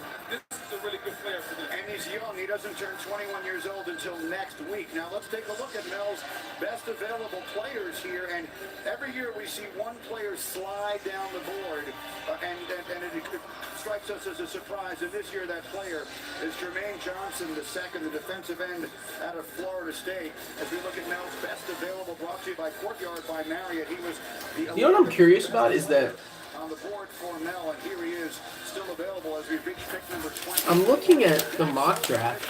We see the quarterback from Liberty, Malik Willis. If I'm being honest, there really isn't. Is there a place for Malik Willis to go? Okay, because Cowboys have the next pick. They're not going QB. Obviously. Bills obviously not going QB. Titans are very likely not going QB. Buccaneers, they're not, because they have a senior citizen there that they like. Packers not going QB. Chiefs have the 29th pick and 30th pick, or did they trade up? But they're not obviously not going QB. Bengals obviously not. The only place in the first round left for Malik Willis to go is 32nd to the Lions, which I wouldn't rule out because look, the Lions, they have Jared Goff, right? They could easily move on. Do they want to wait till next year for their franchise QB? We'll see. They did get Jameson Williams, right? So, along with Amon-Ra St. Brown. So, does that set up a situation where they could, does that set up a situation where they have two receivers ready for the future? They get the future right now? And honestly, I would. Because if I can get Malik Willis at 32, give me him any day at 32. They might go with him, but honestly, looking at it, there really isn't any place I could see him go other than 32. If he doesn't go to the Lions at 32, he's not going in the first round, which would be so shocking. I never would have thought there'd be. I thought 3 QBs were going in the first round. It looks like there's a chance not even only one could go. But I could also see. We'll see. Cowboys pick is in. You know Jerry Jones wants the media attention. I thought they could go with another receiver. They might go with Christian Watson. You know Jerry Jones doesn't want to take the boring, lineman and stuff like that. He wants the sexy picks. What did he do last year? Take CeeDee Lamb. This year they need a receiver to replace Cooper. They might go with Christian Watson. They might go with a receiver. I don't know. Jerry Jones is going to try to do something. He tries to pull things off. Tries to make the fan base excited. Only to probably, be disappointed. But, I like Jerry. Fun guy. They could also go offensive line, though. They could, because they lost Lyle Collins. Travis Frederick's retired. Tyron Smith always is injured. It's not as good as it once was, as we saw, with Zeke sucking. But that just could be a testament against Zeke. Maybe Zeke is just not that good, because, Tony Pollard was pretty darn good. So, but still, the sack numbers were up. I can see Cowboys go line here, offensive line. But Jerry Jones, don't rule him out taking a receiver. Receiver or offensive lineman. This defense being terrible. Let's not get complacent in Dallas. Help your defense out. Exactly. We're also only a year removed from the Cowboys maybe having the best first round of anyone a year ago when they traded back and got Micah Parsons. Yeah, as good as it gets. Let's see what The Cowboys took Micah Parsons and CeeDee Lamb. Actually, no, they took CeeDee Lamb 2 years ago. Micah Parsons was the best player last year, or best rookie last year. Here we go. In the 2022 NFL Draft, the Dallas Cowboys select Tyler Smith, tackle Tulsa. See, yeah. That makes a lot of sense. They needed line help. Jerry Jones made the smart choice. Didn't try to go too flashy this time. That's the good choice. Finally get a direct hit from my Mach 5.0 that was up this morning on ESPN. Funny thing is, if Tyler Smith is on the opposite side of Tyron Smith, Tyron and Tyler Smith, 2 Ty Smiths, that's interesting. Left tackle, he's going to be a right tackle. That's the hole that they need to be filled. Another guy needs coaching. We talk about a lot of mean, nasty linemen this year. I think this has been the best year for that. That's the Tyler Smith. This guy will beat you up. But technique, hand placement, not good. First step, not good. He's got to settle in. Mel out here roasting him. First step, not good. Tackle, not good. He's just big. 324 pounds with incredibly long arms. Guard tackle in high school. sloppy right now. At 16 penalties, he grabs, he holds. Even at the collegiate level where he got away with a lot of stuff, he couldn't get away with it. But the NFL, he's a penalty waiting to happen until he's coached up. He's a penalty waiting to happen. This year, but it's up to the offensive line coach with his football team with the Cowboys to get him ready to be that right tackle. If he's ready as a rookie, then that's remarkable coaching because he's got work to do. But the talent, guys, is in abundance, and you got to love the physicality which he plays with. If there's anything the Cowboys don't need, it's more penalties. No, they don't need more penalties. But this is another player, again, to your point, Mel, where the offensive line coach is going to be critical because he's a traits guy from the standpoint of an offensive lineman. He fits the field. He looks the field. Sloppy technique, needs to get better, needs to get stronger. But when you look at all the traits of an offensive lineman, flexible, can he move, can he be physical? Absolutely, Greedy. All right, the Ravens are on the clock. It's almost impossible to keep track of why. It's a trade they made with Buffalo. It's been a night filled with trades, and the Ravens are back at it next. You're watching the NFL Draft on ESPN. So what did the Ravens do at 25? Let's see. They took Kyle Hamilton, He never would have turned chrome. which was a good pick. If he let a I can see them going offensive line here. I think that's what they need the most. So I could see them going with, yeah.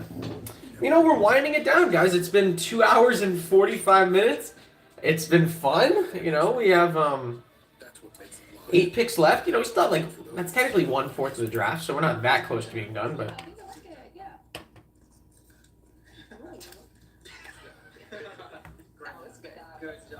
Well, yeah, it's been fun. Get any size soft drink for just $1 right now at McDonald's. Want a worry-free way to kill bugs? Zevo traps use light, not odors or chemical insecticides to attract and trap flying insects. They work continuously, so you don't have to. Zevo. People-friendly, bug. You know, I will tell you what is surprising. I am surprised 2 touching center diamonds representing the at connection you share. the fact that the Jags only have 1 first-round pick. Because most years we have 2. Because we trade a lot of our star players. And I was talking about we get a lot of draft picks back, but maybe those picks have run out. I remember last year we got 2, but I think that was from the Jalen Ramsey trade. But I don't think we made a significant trade to get us a second first-round pick. You know what? I'm excited about the Jags season. I think there's a lot of promise there. Nothing to hide. Fresh pet. She's the first of her kind. A real supreme. If they catch her, they're gonna put her in a cage. Daddy, I wish I was normal. She can't help what she is. I can feel it I don't want to sacrifice for the night.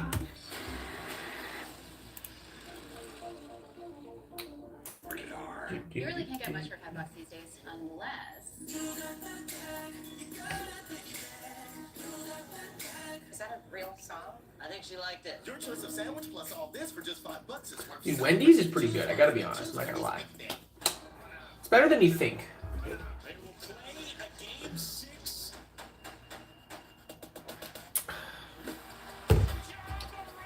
You know, I can't wait to be able to bet on sports. The fact that, I mean, I'm about a month away from being 21, so it's an exciting time. The opportunity to lose all that money.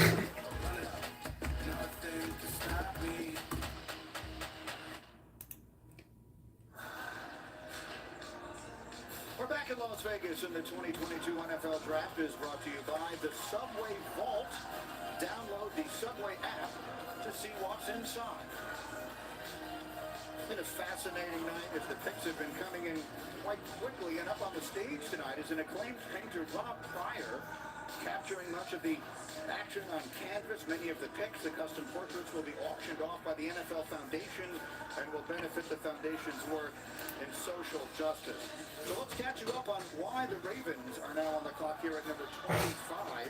They traded Hollywood Brown to Arizona. With that, they got the 23rd. Dude, Arizona made a great trade. Trading their 23rd pick to get Hollywood. He's a legit second receiver. I don't know if he's a first. And I think that was the problem in Baltimore. Is they were trying to make him like a first receiver, which is a lot of pressure. He's a second receiver. He'll complement Hopkins really well. As the deep threat, Hopkins can be kind of the short field threat. That's a great trade. I'm really happy about that trade for the Cardinals. This is also a team that wants a fleet of guys that can get after quarterbacks in Indiana, and then the AFC, you gotta have them. Dude, this... Bro, I swear, I better cancel this FUBO by May 5th. Or else I'm gonna get charged.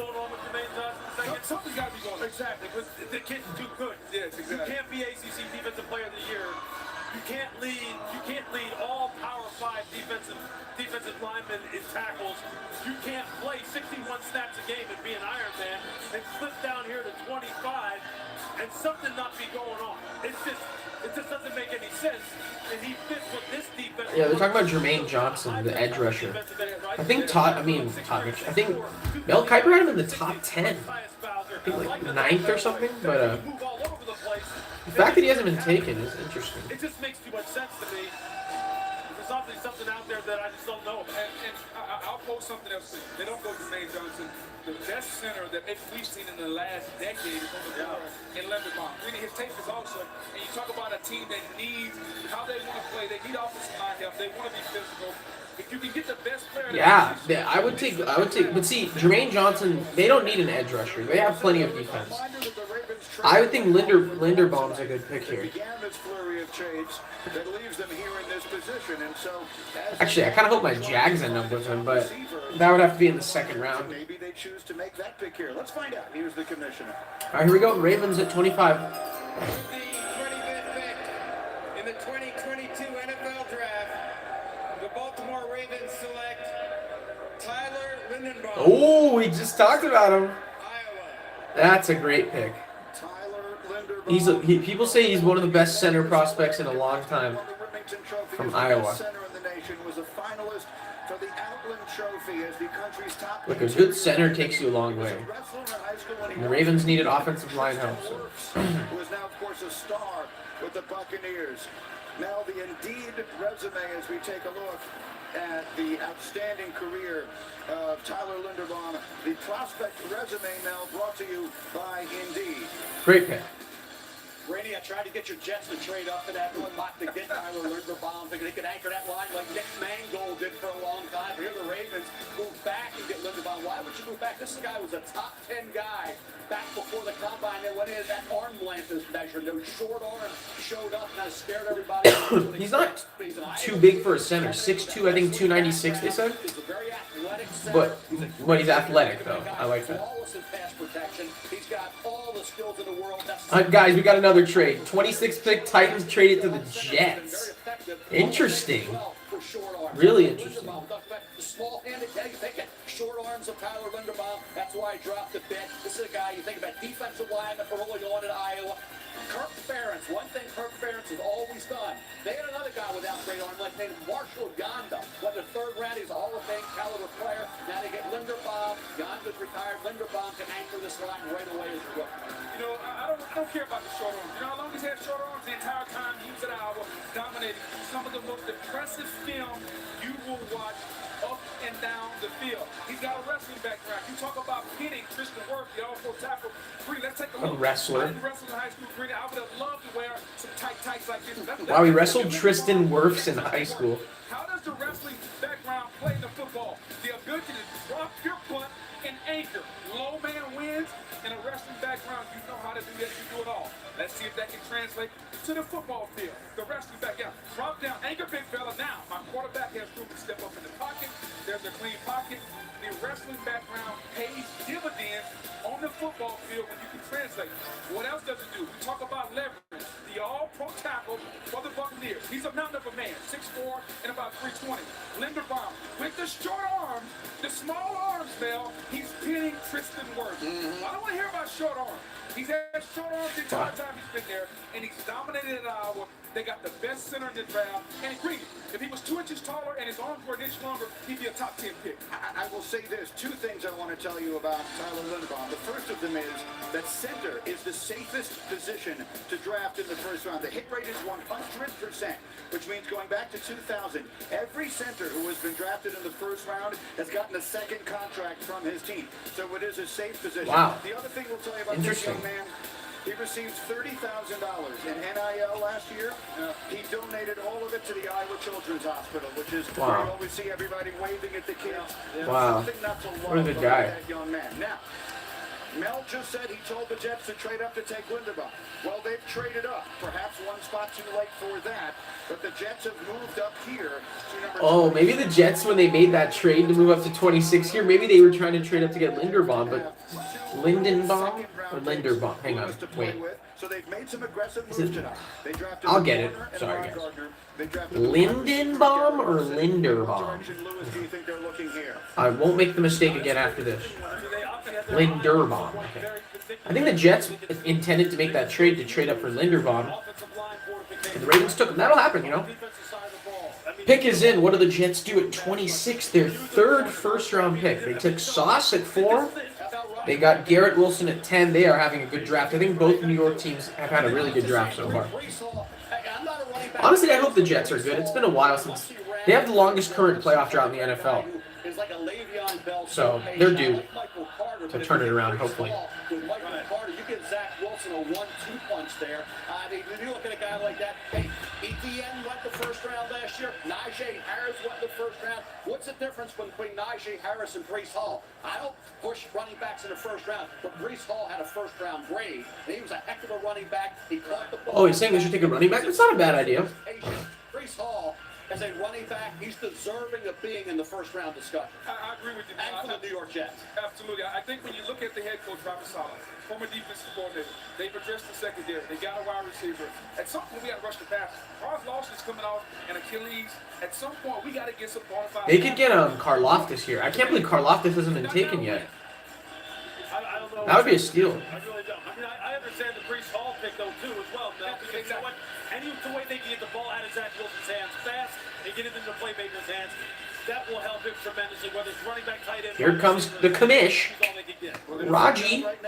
Oh, they could get Jermaine Johnson, too, obviously. He's somehow still on the board. The Tennessee Titans have traded the 26th pick to the New York Jets. With the 26th pick in the 2022 NFL Draft, the New York Jets select Jermaine. There you go. Great pick. How was he available, bro? They're having a great draft. To get him at 26, and then they get a receiver, Garrett Wilson, at 10, and they get Sauce. I mean, they've addressed everything they've needed. Wow, he's wearing an extremely yellow, loud jacket. He was featured on Last Chance U. He was the #1 JUCO prospect in the country. He had no FBS scholarship offers coming out of high school. He waited a long time to hear his name called tonight, and now Lewis, he's on his way to the Jets. Man, how many times we mentioned his name, right? But look, I'll tell you what, there are many people who believe that have played the position of defensive line. People who are just scouts. People who are just fans of football who love everything about the way Jermaine Johnson plays the game. Wait. And I was just watching some film of him when we've been here. Guys, breaking news. I think we took the Buccaneers pick. I'm looking down. It says the Jags are on the clock at 27. I think we traded up with them. Wow.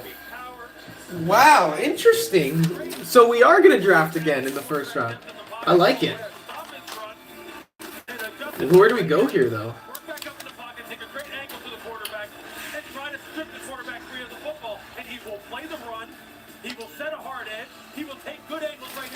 Honestly, we need a lot. We could use some offensive line help. We could also use some secondary help. And I think the Jags might go Daxton Hill here, the Michigan guy. We'll see. Interesting, though. I'm excited. I didn't expect my team to have another pick this round. So this stream will have 2 Jags picks. he simply says, my job is in the biggest moments when the game is on the line, is to get to the quarterback. And he's the best. If you combine Aiden Hutchinson and Trayvon Walker, the moves of Hutchinson with the athleticism of Walker, that's what you're getting with Jermaine Johnson. There were a lot of people who thought the Jets might take him at number 10. Right. They wind up getting him here after the trade at number 26. So let's look at what the Yeah, how did he fall to 26? They drafted 3 of Mel's top 11 prospects in the first round tonight. The Jets and Giants again. They both had great drafts. Now they take Jermaine Johnson the second, and in between they took Garrett Wilson, the wide receiver out of Ohio State. So they've had a very busy first round. Great night. The Jacksonville Jaguars are now on the clock. They've traded up with Tampa. They'll be selecting next. The picks are coming fast, furious, and never to the team you're expecting. As we roll. Wow, the amount of there were no trades, I think, until pick 12 when the Vikings traded it to the Lions, right? So the first 11, you're like, where are the trades? Because we thought there would be a lot of trades, but then the trades were like, hold my beer, and they come in, and I think we've had like what 6, 7 trades. It seems like every 2, 3 picks is a trade, but I like it. I told you, it'd be wild, unexpected, and that's exactly what we expected from this draft, and that's exactly what we gotten from this draft. So, yeah, but again, I'm curious. What do the Jags do here at 27? Interesting. We'll see. Very interesting.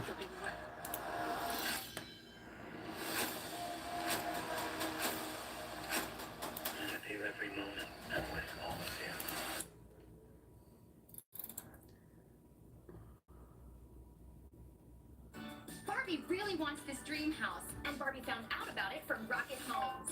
She did? This could be, this could be. Market. Everyone wants to buy the dream house. Better off a Betty, cash on the car. Oh no! Don't worry, she has a verified approval that lets sellers know. Jags pick is in. So Barbie wins. But we need a house. You could buy Castle Grayskull. Yeah, I think they could go line, they could go defense. I mean, offensive line, they could go defense here. Problem though is the 2 guards. They could really use a guard because they lost. They lost Andrew Norwell. They lost AJ Cann. So they really could use a guard. But the problem is the two like first round worthy guards, Kenyon Green and Zion Johnson. They've both already been taken. So is there a guard worth taking here? I don't know. We'll see. But they could also use secondary help. They could really use a safety. They could really use a lot. Coming into the draft, I would have said they could. They're good at running back. I think they're good at receiver. They're good at QB. Left tackle Cam Robinson, they franchise tagged him. He's pretty good. They could have used an edge rusher, safety and corner, and line. So those 4. So both, well, mainly guard. So guard, edge rusher. They didn't need an edge rusher. They could use an edge rusher. But, I would say, yeah. I think they're good at linebacker. I think they're good at QB, running back, QB, I mean wide receiver. I think they're good with receiver because I actually kind of like their group of receivers. They have Marvin Jones, Laviska Shenault, who I still believe will break out maybe this year. They have they got Christian Kirk in free agency. Maybe overpaid him, but when you're a small market team, you take what you can get. They also got Zay Jones, who's solid. So they have like 4 solid receivers. Also got Evan Ingram. I know I've been very critical of him because he drops passes day and night, but he's still talented. Maybe he just needs a new start. The fragrance destination. Dan Arnold's a pretty good tight end. And they have ETN coming back, right? And ETN with James Robinson. Hopefully he'll be ready for the regular season, start of the regular season, because he did tear his Achilles in like week 13, I think. All right, here we go. Time for the Jags. What do we do here? Mel's best available players brought to you by Courtyard by Marriott. Mel, who's still sitting there for these teams to tag? I tell you, there's always going to be guys that slip through the cracks, and when you get into this part push in the draft, Daxton Hill was one of those guys that I thought was one Daxton of the best defensive backs after you got past the elite of the elite, which was Stingley Jr. and Sauce and Hamilton. Daxton Hill, slot corner, safety, fast to the football. Yeah, I would probably take Daxton Hill here. There's Malik Willis, the talented quarterback in this draft, dual threat. I'm telling you guys, the only place Malik Willis can go if he wants, the only chance he has of going in the first round is if the Lions take him at 32. Unless someone else trades up to get him. Because Packers have the 28th pick, Pats 29, Chiefs 30, Bengals 31, and Lions 32. Jaguars, I will also quickly mention, we've had 9 trades tonight. 9 trades, even more than that. First round since the draft went to 3 days. Most of any first round since the draft went to 3 days. So what an interesting draft, right? Most trades we've had in a long time. Most wide receivers taken in the top 12 in a long time. And the first time in 25 years we've had no quarterback taken in the top 19. I just don't see the kind of value late in the first round. I want to get out of here and keep saying, hey, look, I'd love to get back in there because I see some value. I see enough value to where, look, maybe I had a guy rated as a high second rounder. I'll come in late the first. What's the difference? Late first, high second. Well, I do get the extra fifth year, and maybe it fits the need for me. Guys, it's funny. They were showing Mel Kiper, and he was like looking down at his notes. Then he saw he was on camera, and he just jolted up like that. That was funny. To utilize their relationships with each other and move her up and down the draft board. But this is typically the area where you'll see this kind of stuff start happening. So it's not really a surprise, although I will say, you're right. Deals are being made in the NFL now in a way we haven't seen in a long time, and it makes it pretty fun for us. Well, here comes the commissioner, Roger Goodell. All right, what do my Jags do here? Let's find out. Here ready to pick at number 27. Here's the commissioner. The Tampa Bay Buccaneers have traded the 27th pick to the Jacksonville Jaguars. With the 27th pick in the 2022 NFL Draft, the Jacksonville Jaguars select Devin Lloyd. Ooh, linebacker. I like him though. I like him. Actually, we could use linebacker. You could use defensive help no matter what it is. So we get Devin Lloyd. He's very versatile though, so he can do coverage. I like the versatile linebackers. He can rush, coverage. I actually have heard a lot. I think he's definitely worth a first round pick. We get Devin Lloyd, and then we get Trayvon Walker first. So we're adding our pass rush, our pass rush. You got to build up with your defense, I think, and they're trying to reestablish Saxonville. Our pass rush is good. I'm excited. I like it. Oh, he's compared to Darius Leonard. Wow. If he's anything like Darius Leonard, that's a great pick.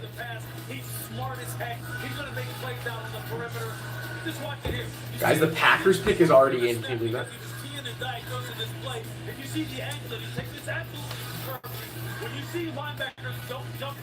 I love versatile linebackers because they can help you in so many. A versatile linebacker that can rush and play coverage is probably the most important, can be the most valuable player on your entire defense.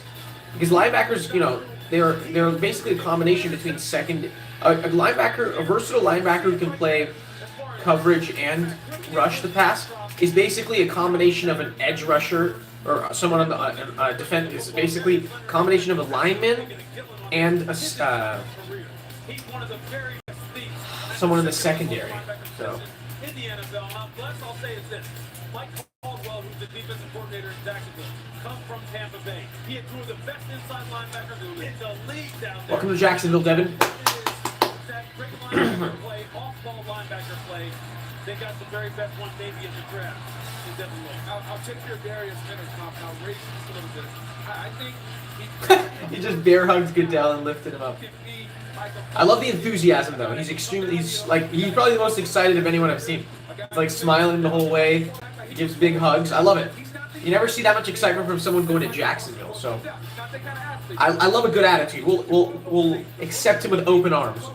Good start to his career as a Jag. He can be that type of player for Jackson. Mel, you compared him to Devin White at one point in this process.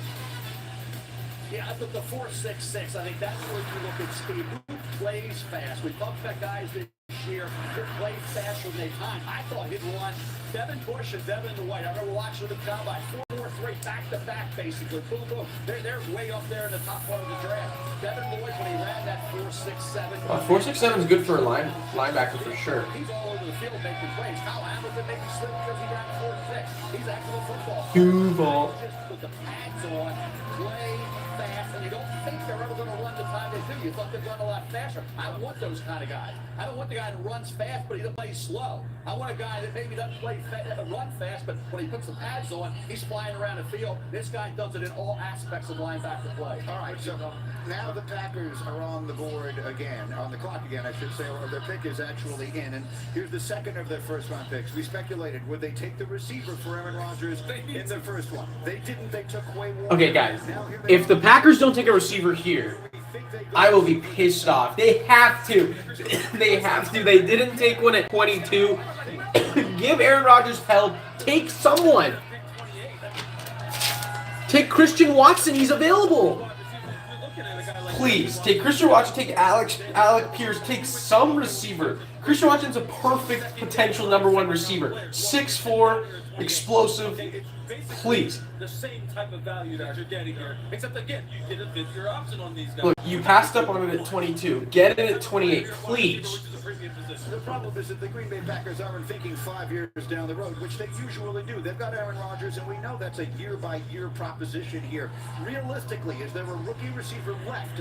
They make a move on here, Booker, who could make a difference quickly? Not one, Green, but they have to find the closest thing to it. Aaron Rodgers is one of the most accurate quarterbacks in NFL history. Find the guy that can separate and get open, and Aaron Rodgers will get the ball on him. You're not going to find Devontae Adams. He's not there right now. But find the guy that can create separation for your quarterback, and he'll make a play. What do you mean he's not there right now? He's not there anymore. He's not coming back. I mean, come on, He's Booker. not going to be Devontae Adams of 6-7 years from now. Right. There may be, look, there's always those second-round wide receivers who people undervalue and say, well, maybe his upside is capped. I don't, you can tell me that Sky Moore can't be a #1 wide receiver. But he's not going to be that year one, though. Yeah, you're right, but you can't tell me that he may not be that. Exactly. Right, we'll see. All right, I have to jump in here because for this 28th pick, the commissioner is going to be joined by the Walter Payton NFL Man of the Year. And Booker, this is someone I know you have great respect for. It's Andrew Whitworth. Here's a highlight from Whitworth's acceptance speech at the NFL Awards when he was named the Walter Payton NFL Man of the Year. It's called an investment. You can apply those three things to any charity or cause you have a passion for. You can invest your time, you can invest your finances, or you can invest your voice. Doesn't matter which. We just have to keep investing in each other. Let your heart lead you all the way.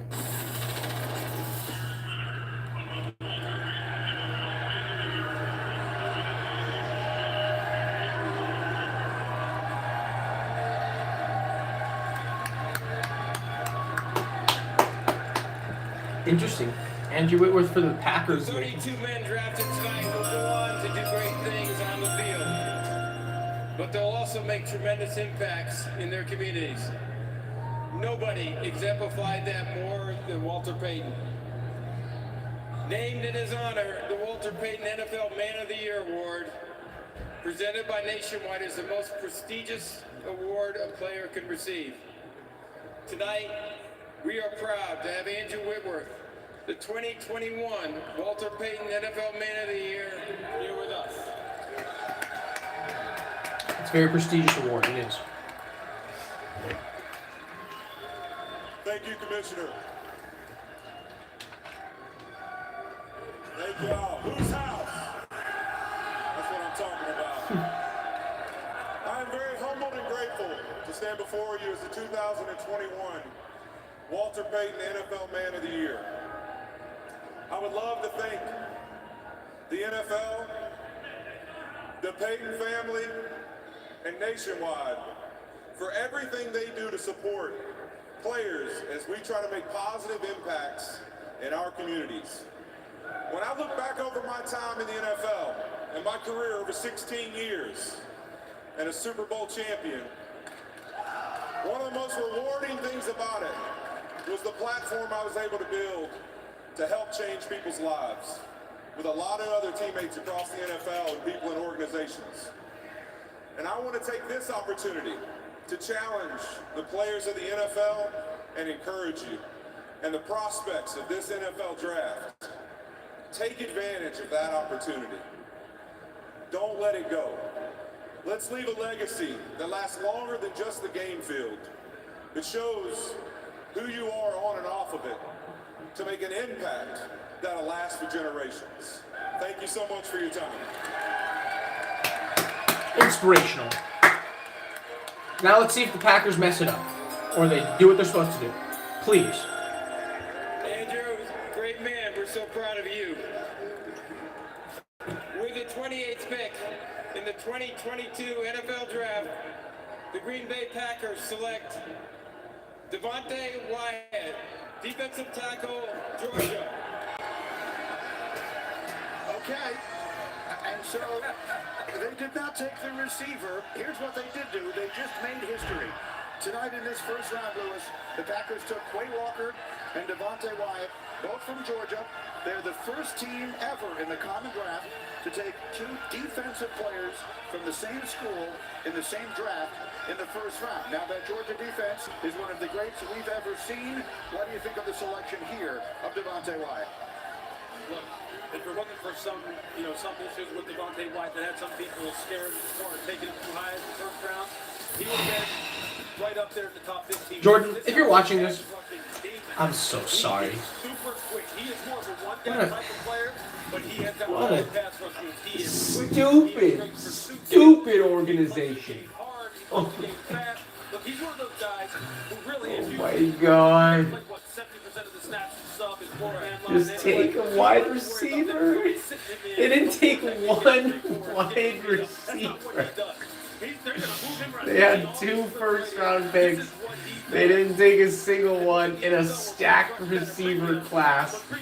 They didn't take a single one. That's so bad. They never take a receiver. Oh my God. I mean, I guess that just means it's time for Alan Lazard to have a hell of a year, right, guys? Marquez Valdez Scantling, and it's his year. It's his year. You know what I'm saying? 1,400 yards, huh? Oh my God. Alan Lazard, 1,600 yards. That began in Miami, then went to San Francisco, then went to Kansas City, and now is in New England. The pick is in, and we'll Look, not every person on this planet is intelligent. You know what I'm saying? near the end of the NFL draft on ESPN. Hey, I will say this though. Pat's on the clock at 29, right? This is the opportunity for them to steal Karlaftis. I don't know how he hasn't been drafted yet. Perfect spot for this. Riding mower with all the power of gas. To test a truly groundbreaking zero-turn mower, you unleash it on some of the most sacred ground there is. Featuring Ego's Man, that's hilarious. I seriously, I'm at a loss for words for explaining to someone how the Packers don't take a receiver. They had 2, not 1, 2 first-round picks, 2 options, 2 chances to take a receiver, and they don't take a single one. In a great receiver class, and I'm going to turn this down. In a great receiver class, they don't take a receiver in the first round. There's Christian Watson. That guy's a star, okay, potentially. There's options. Oh, my God. I mean, look, maybe they can get him in the second round, but you just got to know what your priorities are. My gosh. I mean, how stupid are you?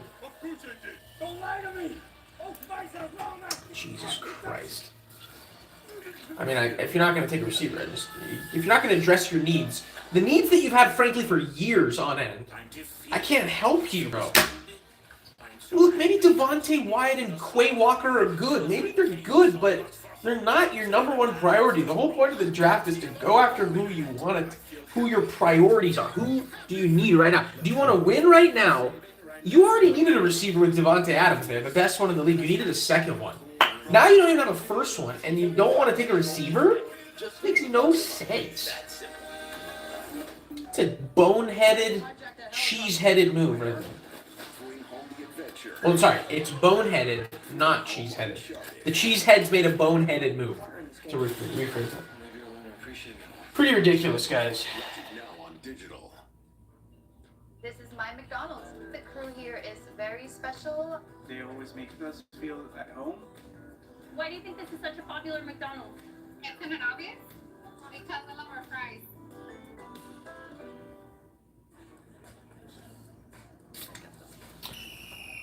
A light beer with this much flavor should be kept in a secure location, like your hand. I was already keeping one in my hand. Light sky. 3 hours and 20 minutes. We're almost done. Sorry guys, I'm just gonna take out my charger. One second, guys. In NFL history. The NFL schedule is here. It's a rematch that's been talked about over and over. This is where it all starts. Download the NFL app today.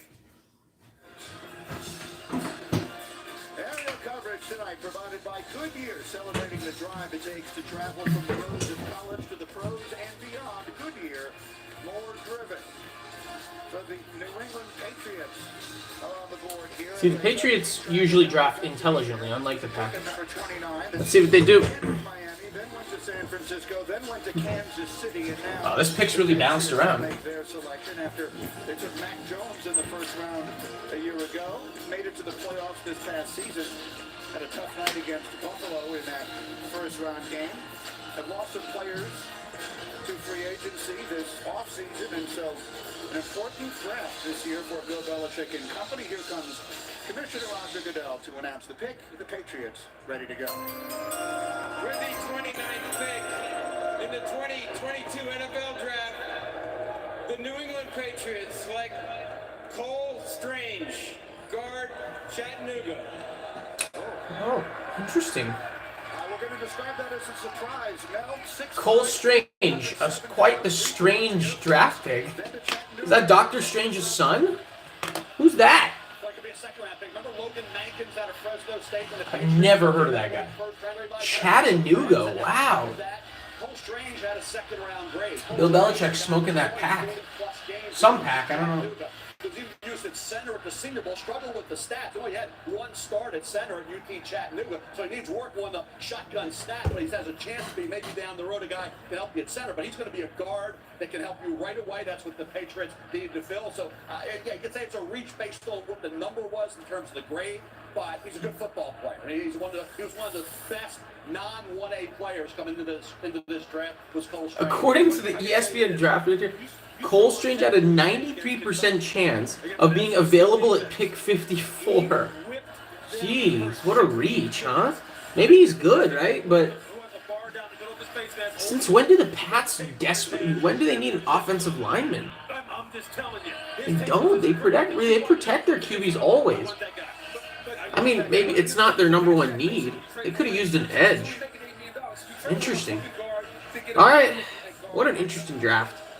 So in keeping with the theme of the night, next pick is in. Kansas City is ready to go, and here comes the Commissioner Roger. All right, Chiefs. Wow, this is going fast. Take a receiver. With the 30th pick in the 2022 NFL Draft, the Kansas City Chiefs select George Karlaftis. Whoa! Wow. The Chiefs end up getting Karlaftis. Wow. Interesting. I think the Chiefs basically went thinking, well, look, we might have edge rushing help, and we have a good defensive line, but look, Karlaftis, we're at the 30th pick to have a guy this good available. I think they just went best available. I think that's a good pick. He could be a top 10 guy. I've even heard somebody say top 5. So when you look at George Karlaftis, big kid, rugged, hard worker, hustles. Wow. Yeah, I'm surprised he dropped to 30. If he's available at 30, if you take a guy like him at 30, regardless of what position you need, you can't blame them. That's where George, you think about the short arm, the lack of great lateral quickness changed the direction. But in a rotation, coming off the edge, they need a pass rusher. They can't stop. They might look at Josh Allen to still score, as I said. I mean, the Chiefs could use pass. It's not like they have a lockdown pass. They have pass rushers, right? I mean, Chris Jones, Frank Clark, right? But sometimes their front line is lacking. So their whole defense sometimes goes through tough stretches. He might get into the backfield, be a little disruptive, but he won't finish. rotation, get those sacks, those double-digit sacks. But he'll be a guy in a rotation, gives you everything he has. A tough, hard-working football player who did a lot of good things at Purdue. And they say, we're playing Purdue. That's the guy we focus on. We chip out of Ohio State. All right, what do the Bengals do at pick 31?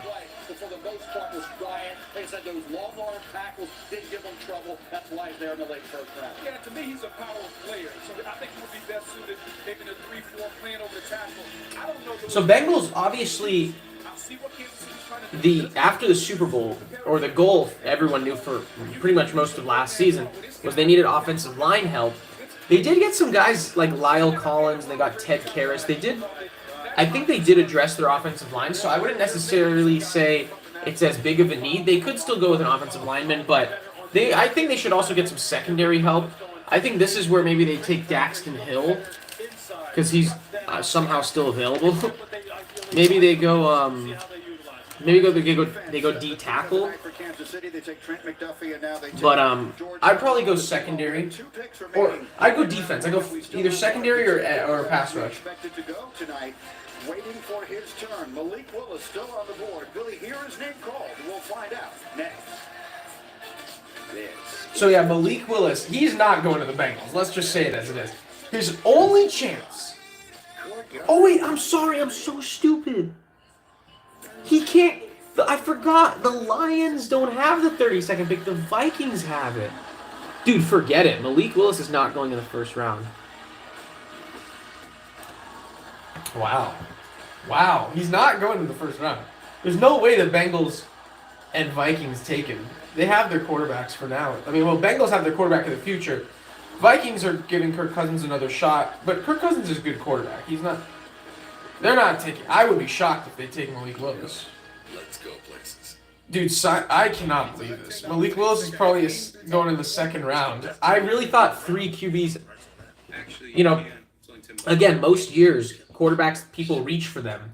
This year, they're waiting on them. Interesting. A change of pace. I mean, completely different from what we've seen throughout history. So. Or at least recent history. And Cinco de Mayo is officially here. With DirecTV Stream, I can get live TV and on demand together. Baseball, Ghostbusters. Baseball, Ghostbusters. So, Baseball. interesting. It's good to be back. That is one foul ball. Let's do this! 2 more picks, guys. Get your TV together with the best of live and on demand. DirecTV Stream. Now get $30 off over 3 months. 4 times. I'm actually surprised they went to commercial because the Bengals pick was in and then they go to commercial after the pick's in.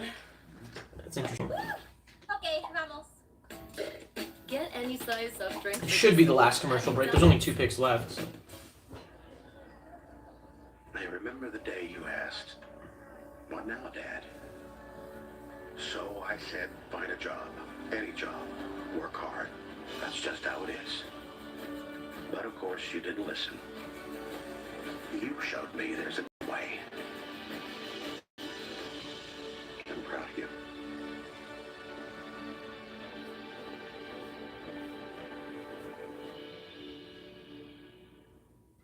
What if you were a global bank who wanted to supercharge your audit system? So you tap IBM to unsilo your data and start crunching a year's worth of transactions against I'm pretty tired. with the help of AI. We're almost done, guys. Smarter decisions faster. Costs are lower. And everything from your auditors to your bankers feels like $1 million. Let's create smarter ways of putting your data to work. IBM. Let's create it. The NFL draft is now open. But any one of these players, I think, has a chance to become a great talent in the NFL. It all comes down to this. The Jacksonville Jaguars select. All right, here we go.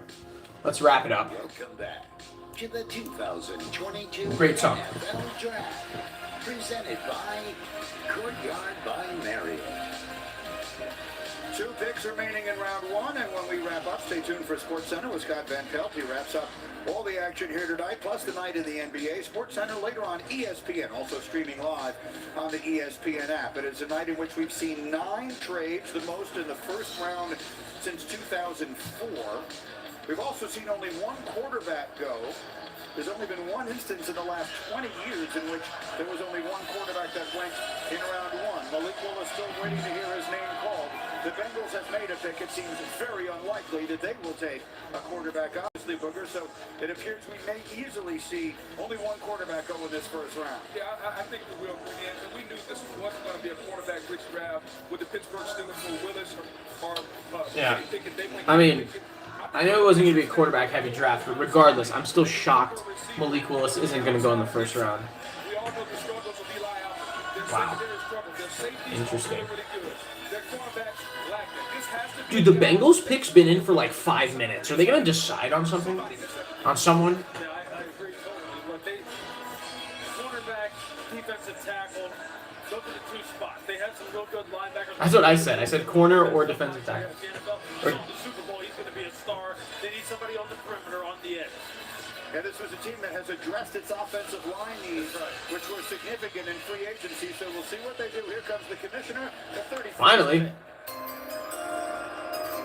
With the 31st pick in the 2022 NFL Draft, the AFC champion Cincinnati Bengals select Daxton Hill. There you go. I told you he was the best player available. And he's a safety, but he can also play corner. Regardless, they need secondary help. So the Big Ten champions with 2 highly touted defenders that go in round 1 tonight. First Aiden Hutchinson and now Mel Daxton Hill. Great player. I'm shocked he's still there. Maybe didn't know if he was going to be a slot corner. Can he be a corner? Is he a safety? He's only 191 pounds, but he's got long arms. He's 6'1.5", ran 4.38. So the #1 safety coming out of high school, flies to the football, really good football IQ. Remember, Mike McDonald was a defense coordinator with Michigan. Did a good job. He's now the defensive coordinator with the Baltimore Ravens. He will come in and be an immediate impact performer. A guy that can get after the quarterback. He tackles well in space. That's a great pick for the Bengals. This guys, Packers fans, Packers organization. This is called drafting someone in a this is called drafting to your needs. This is called drafting a position that you with the first round pick or picks that you have. That's what it looks like, okay? I mean, it's never too late to learn, but clearly he didn't learn anything this year. So, but good for him. Good for Daxton Hill. Definitely a first-round pick. But he is not scared. He is super fast. This is a great pick for them. They needed a guy like this. Him and Jesse Bates in the middle of the field. That's a nice combination there in Cincinnati. I was about to ask all of you, do we expect someone to try and trade into this final spot in the first round to take the quarterback? I see the Vikings have made the pick. It is certainly not impossible that the Vikings would take a QB here, but it doesn't... It's not impossible the Vikings take Willis here.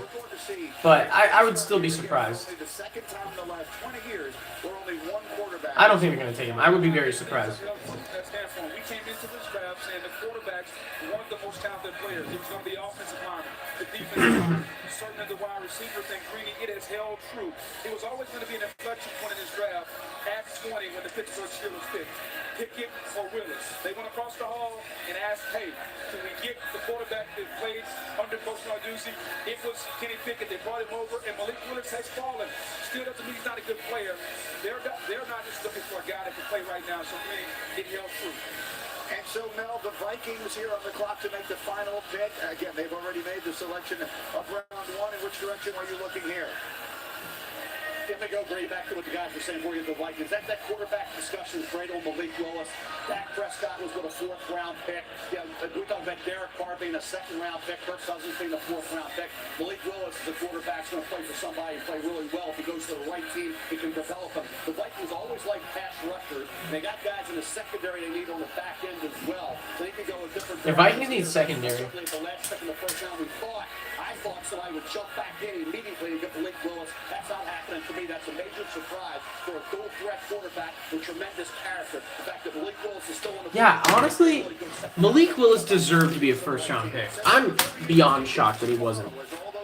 Big arm. He's more talented than Kenny Pickett, honestly. But I think the fact that the Steelers saw Pickett... The reason Pickett went to Pittsburgh is because he went to college in Pittsburgh. It's the idea of that, the storyline of picking someone from the college of your city. It's intriguing. But like, if it wasn't the Steelers, it was another city, they would have taken Willis. If I'm deciding between the two, I take Willis. He's got better arm talent. Love the personality. He's just more talented all around. Dual threat, bigger arm. Little younger, I think. And then, great character. Everyone talks about how great of a character. I love that. I look at that's a very important trait. These guys are freaks, man. These are 6'6", 6'1" corners or 4'3", 40 guys. Who in the 2nd round, you can best believe tonight, when you go back to your draft board, you're going to be going, please let me get one of these guys. Please let me get one of these guys. You wonder if Minnesota would take them right now. Go ahead, Mel. Let me throw out a name. I'll throw out a name, guys. For tomorrow, tight end Trey McBride from Colorado State. Yeah, there you go. Played on a team on 11 and 39. All this kid did was catch the football and block. I'll tell you, tomorrow... Trey McBride's going to be a star. Tight end, I think. I don't think you have to talk about it very long. That's for sure. We could see He's going to go early. tight ends be drafted tomorrow, but one way or another, there was one pick left here in round 1. It's been made by the Minnesota Vikings, and the commissioner has the card. Here he comes to announce the final pick of round 1 of this year's draft. Here we go. Dude, what is he wearing? With the 32nd pick in the 2022 NFL Draft, the Minnesota Vikings select Lewis Seen, defensive back, Georgia. Okay, defensive back. Okay, that's all that matters.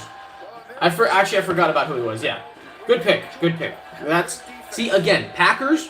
Did you see that, Packers? 2 in a row, just to demonstrate. Take what you need. Okay. Hopefully you've learned after that. Players selected in the 1st round in a single year. It wasn't Nakobe Dean who was perhaps the best known player on that defense, but no, it is Lewis Seen. Is that a direct fit, guys? I had it going to Detroit at the end of the 1st round. It's the Vikings. So McShay won't give me that, but McShay will battle me on that, but at least I ain't 132. He's a good football player. He was one of the more underrated another guy we'll talk about tomorrow, Channing Tindall, underrated linebacker of Georgia. Davidson is going to be phenomenal. But Lewis Seen, talking about 6'2" and change, with long arms. He plays like he's 6'4", ran 4.37. Here's a kid that can do everything you want. There was some that thought he was right there with Kyle Hamilton as one of the best safeties in this draft. I would agree with that. Lewis Seen, a guy who does everything you want. I just talked to him. He's a very confident kid. He kept saying, why does everybody else put other safeties ahead of me? So this is a kid, one of those guys in Georgia. We'll talk about all the other kids, but he and Channing Tindall, in my opinion, were the 2 most underrated players on that Georgia Bulldog defense. And Green, when you talk about this safety, I just talk about the physicality. He comes with a heat-seeking missile mentality, and he is ready to hit somebody. And this defense benefited from that. We talk about Georgia's defense. 5 out of the 11 starters, and next year when we get here, Jalen Carter. Well, good pick for the Vikings, guys. I think that's going to wrap it up. Hang on, let's just finish with hearing what Booger's going to spew. And then we'll wrap it up. I'm exhausted. But this guy is a hitter, and he brings a mean attitude. He is fun to watch. And he's another one of those hybrid type guys. The guys who play pretty strong. If you wanted to put him down and make him play the star, or make him play a linebacker and stuff, he's 6'2". He'll be 200 pounds in probably in no time. Yeah. Right? I mean, and he's fast and smart. And look, I think that's a great pickup for them because look, Harrison Smith can't play forever. Yeah. And they need a running mate to him. And they need someone who can patrol the back end in Minnesota. What a great pickup. Look, he's my second favorite safety. I think, Mel, you said there were some people who had him right there as far as him and Kyle Hamilton. I can see why. I can totally see why. Defensive MVP of the national championship game. And so our night began with a Georgia defender going off the board, and it ends with a Georgia defender going off the board, and there were plenty of them in between as well. There you see them, the record setters. Again, the first school. All right, guys. With 5 defensive Most defensive players from one school in first round in draft history. Georgia Bulldogs, 5 defensive players. But that makes sense because you could argue last year's Georgia team was the greatest defensive team of all time. So it makes all the sense in the world. And yeah. As we set the stage for rounds 2 and 3 tomorrow, what are you most looking forward to, Booker? Agree, seeing some of the tight ends come off the board. There are some. All right, guys. I think that's gonna wrap it up. I think I'm good, guys. It's been 3 hours and 38 minutes. I have thoroughly enjoyed this entire first round. I think my Jags made some good picks. I think a lot of teams made interesting picks. It was unpredictable. It was wild. We knew there would be trades. We knew it wouldn't be QB dominant. Biggest surprise for me is that 2 surprises. The Packers didn't take a receiver, which is just stupid.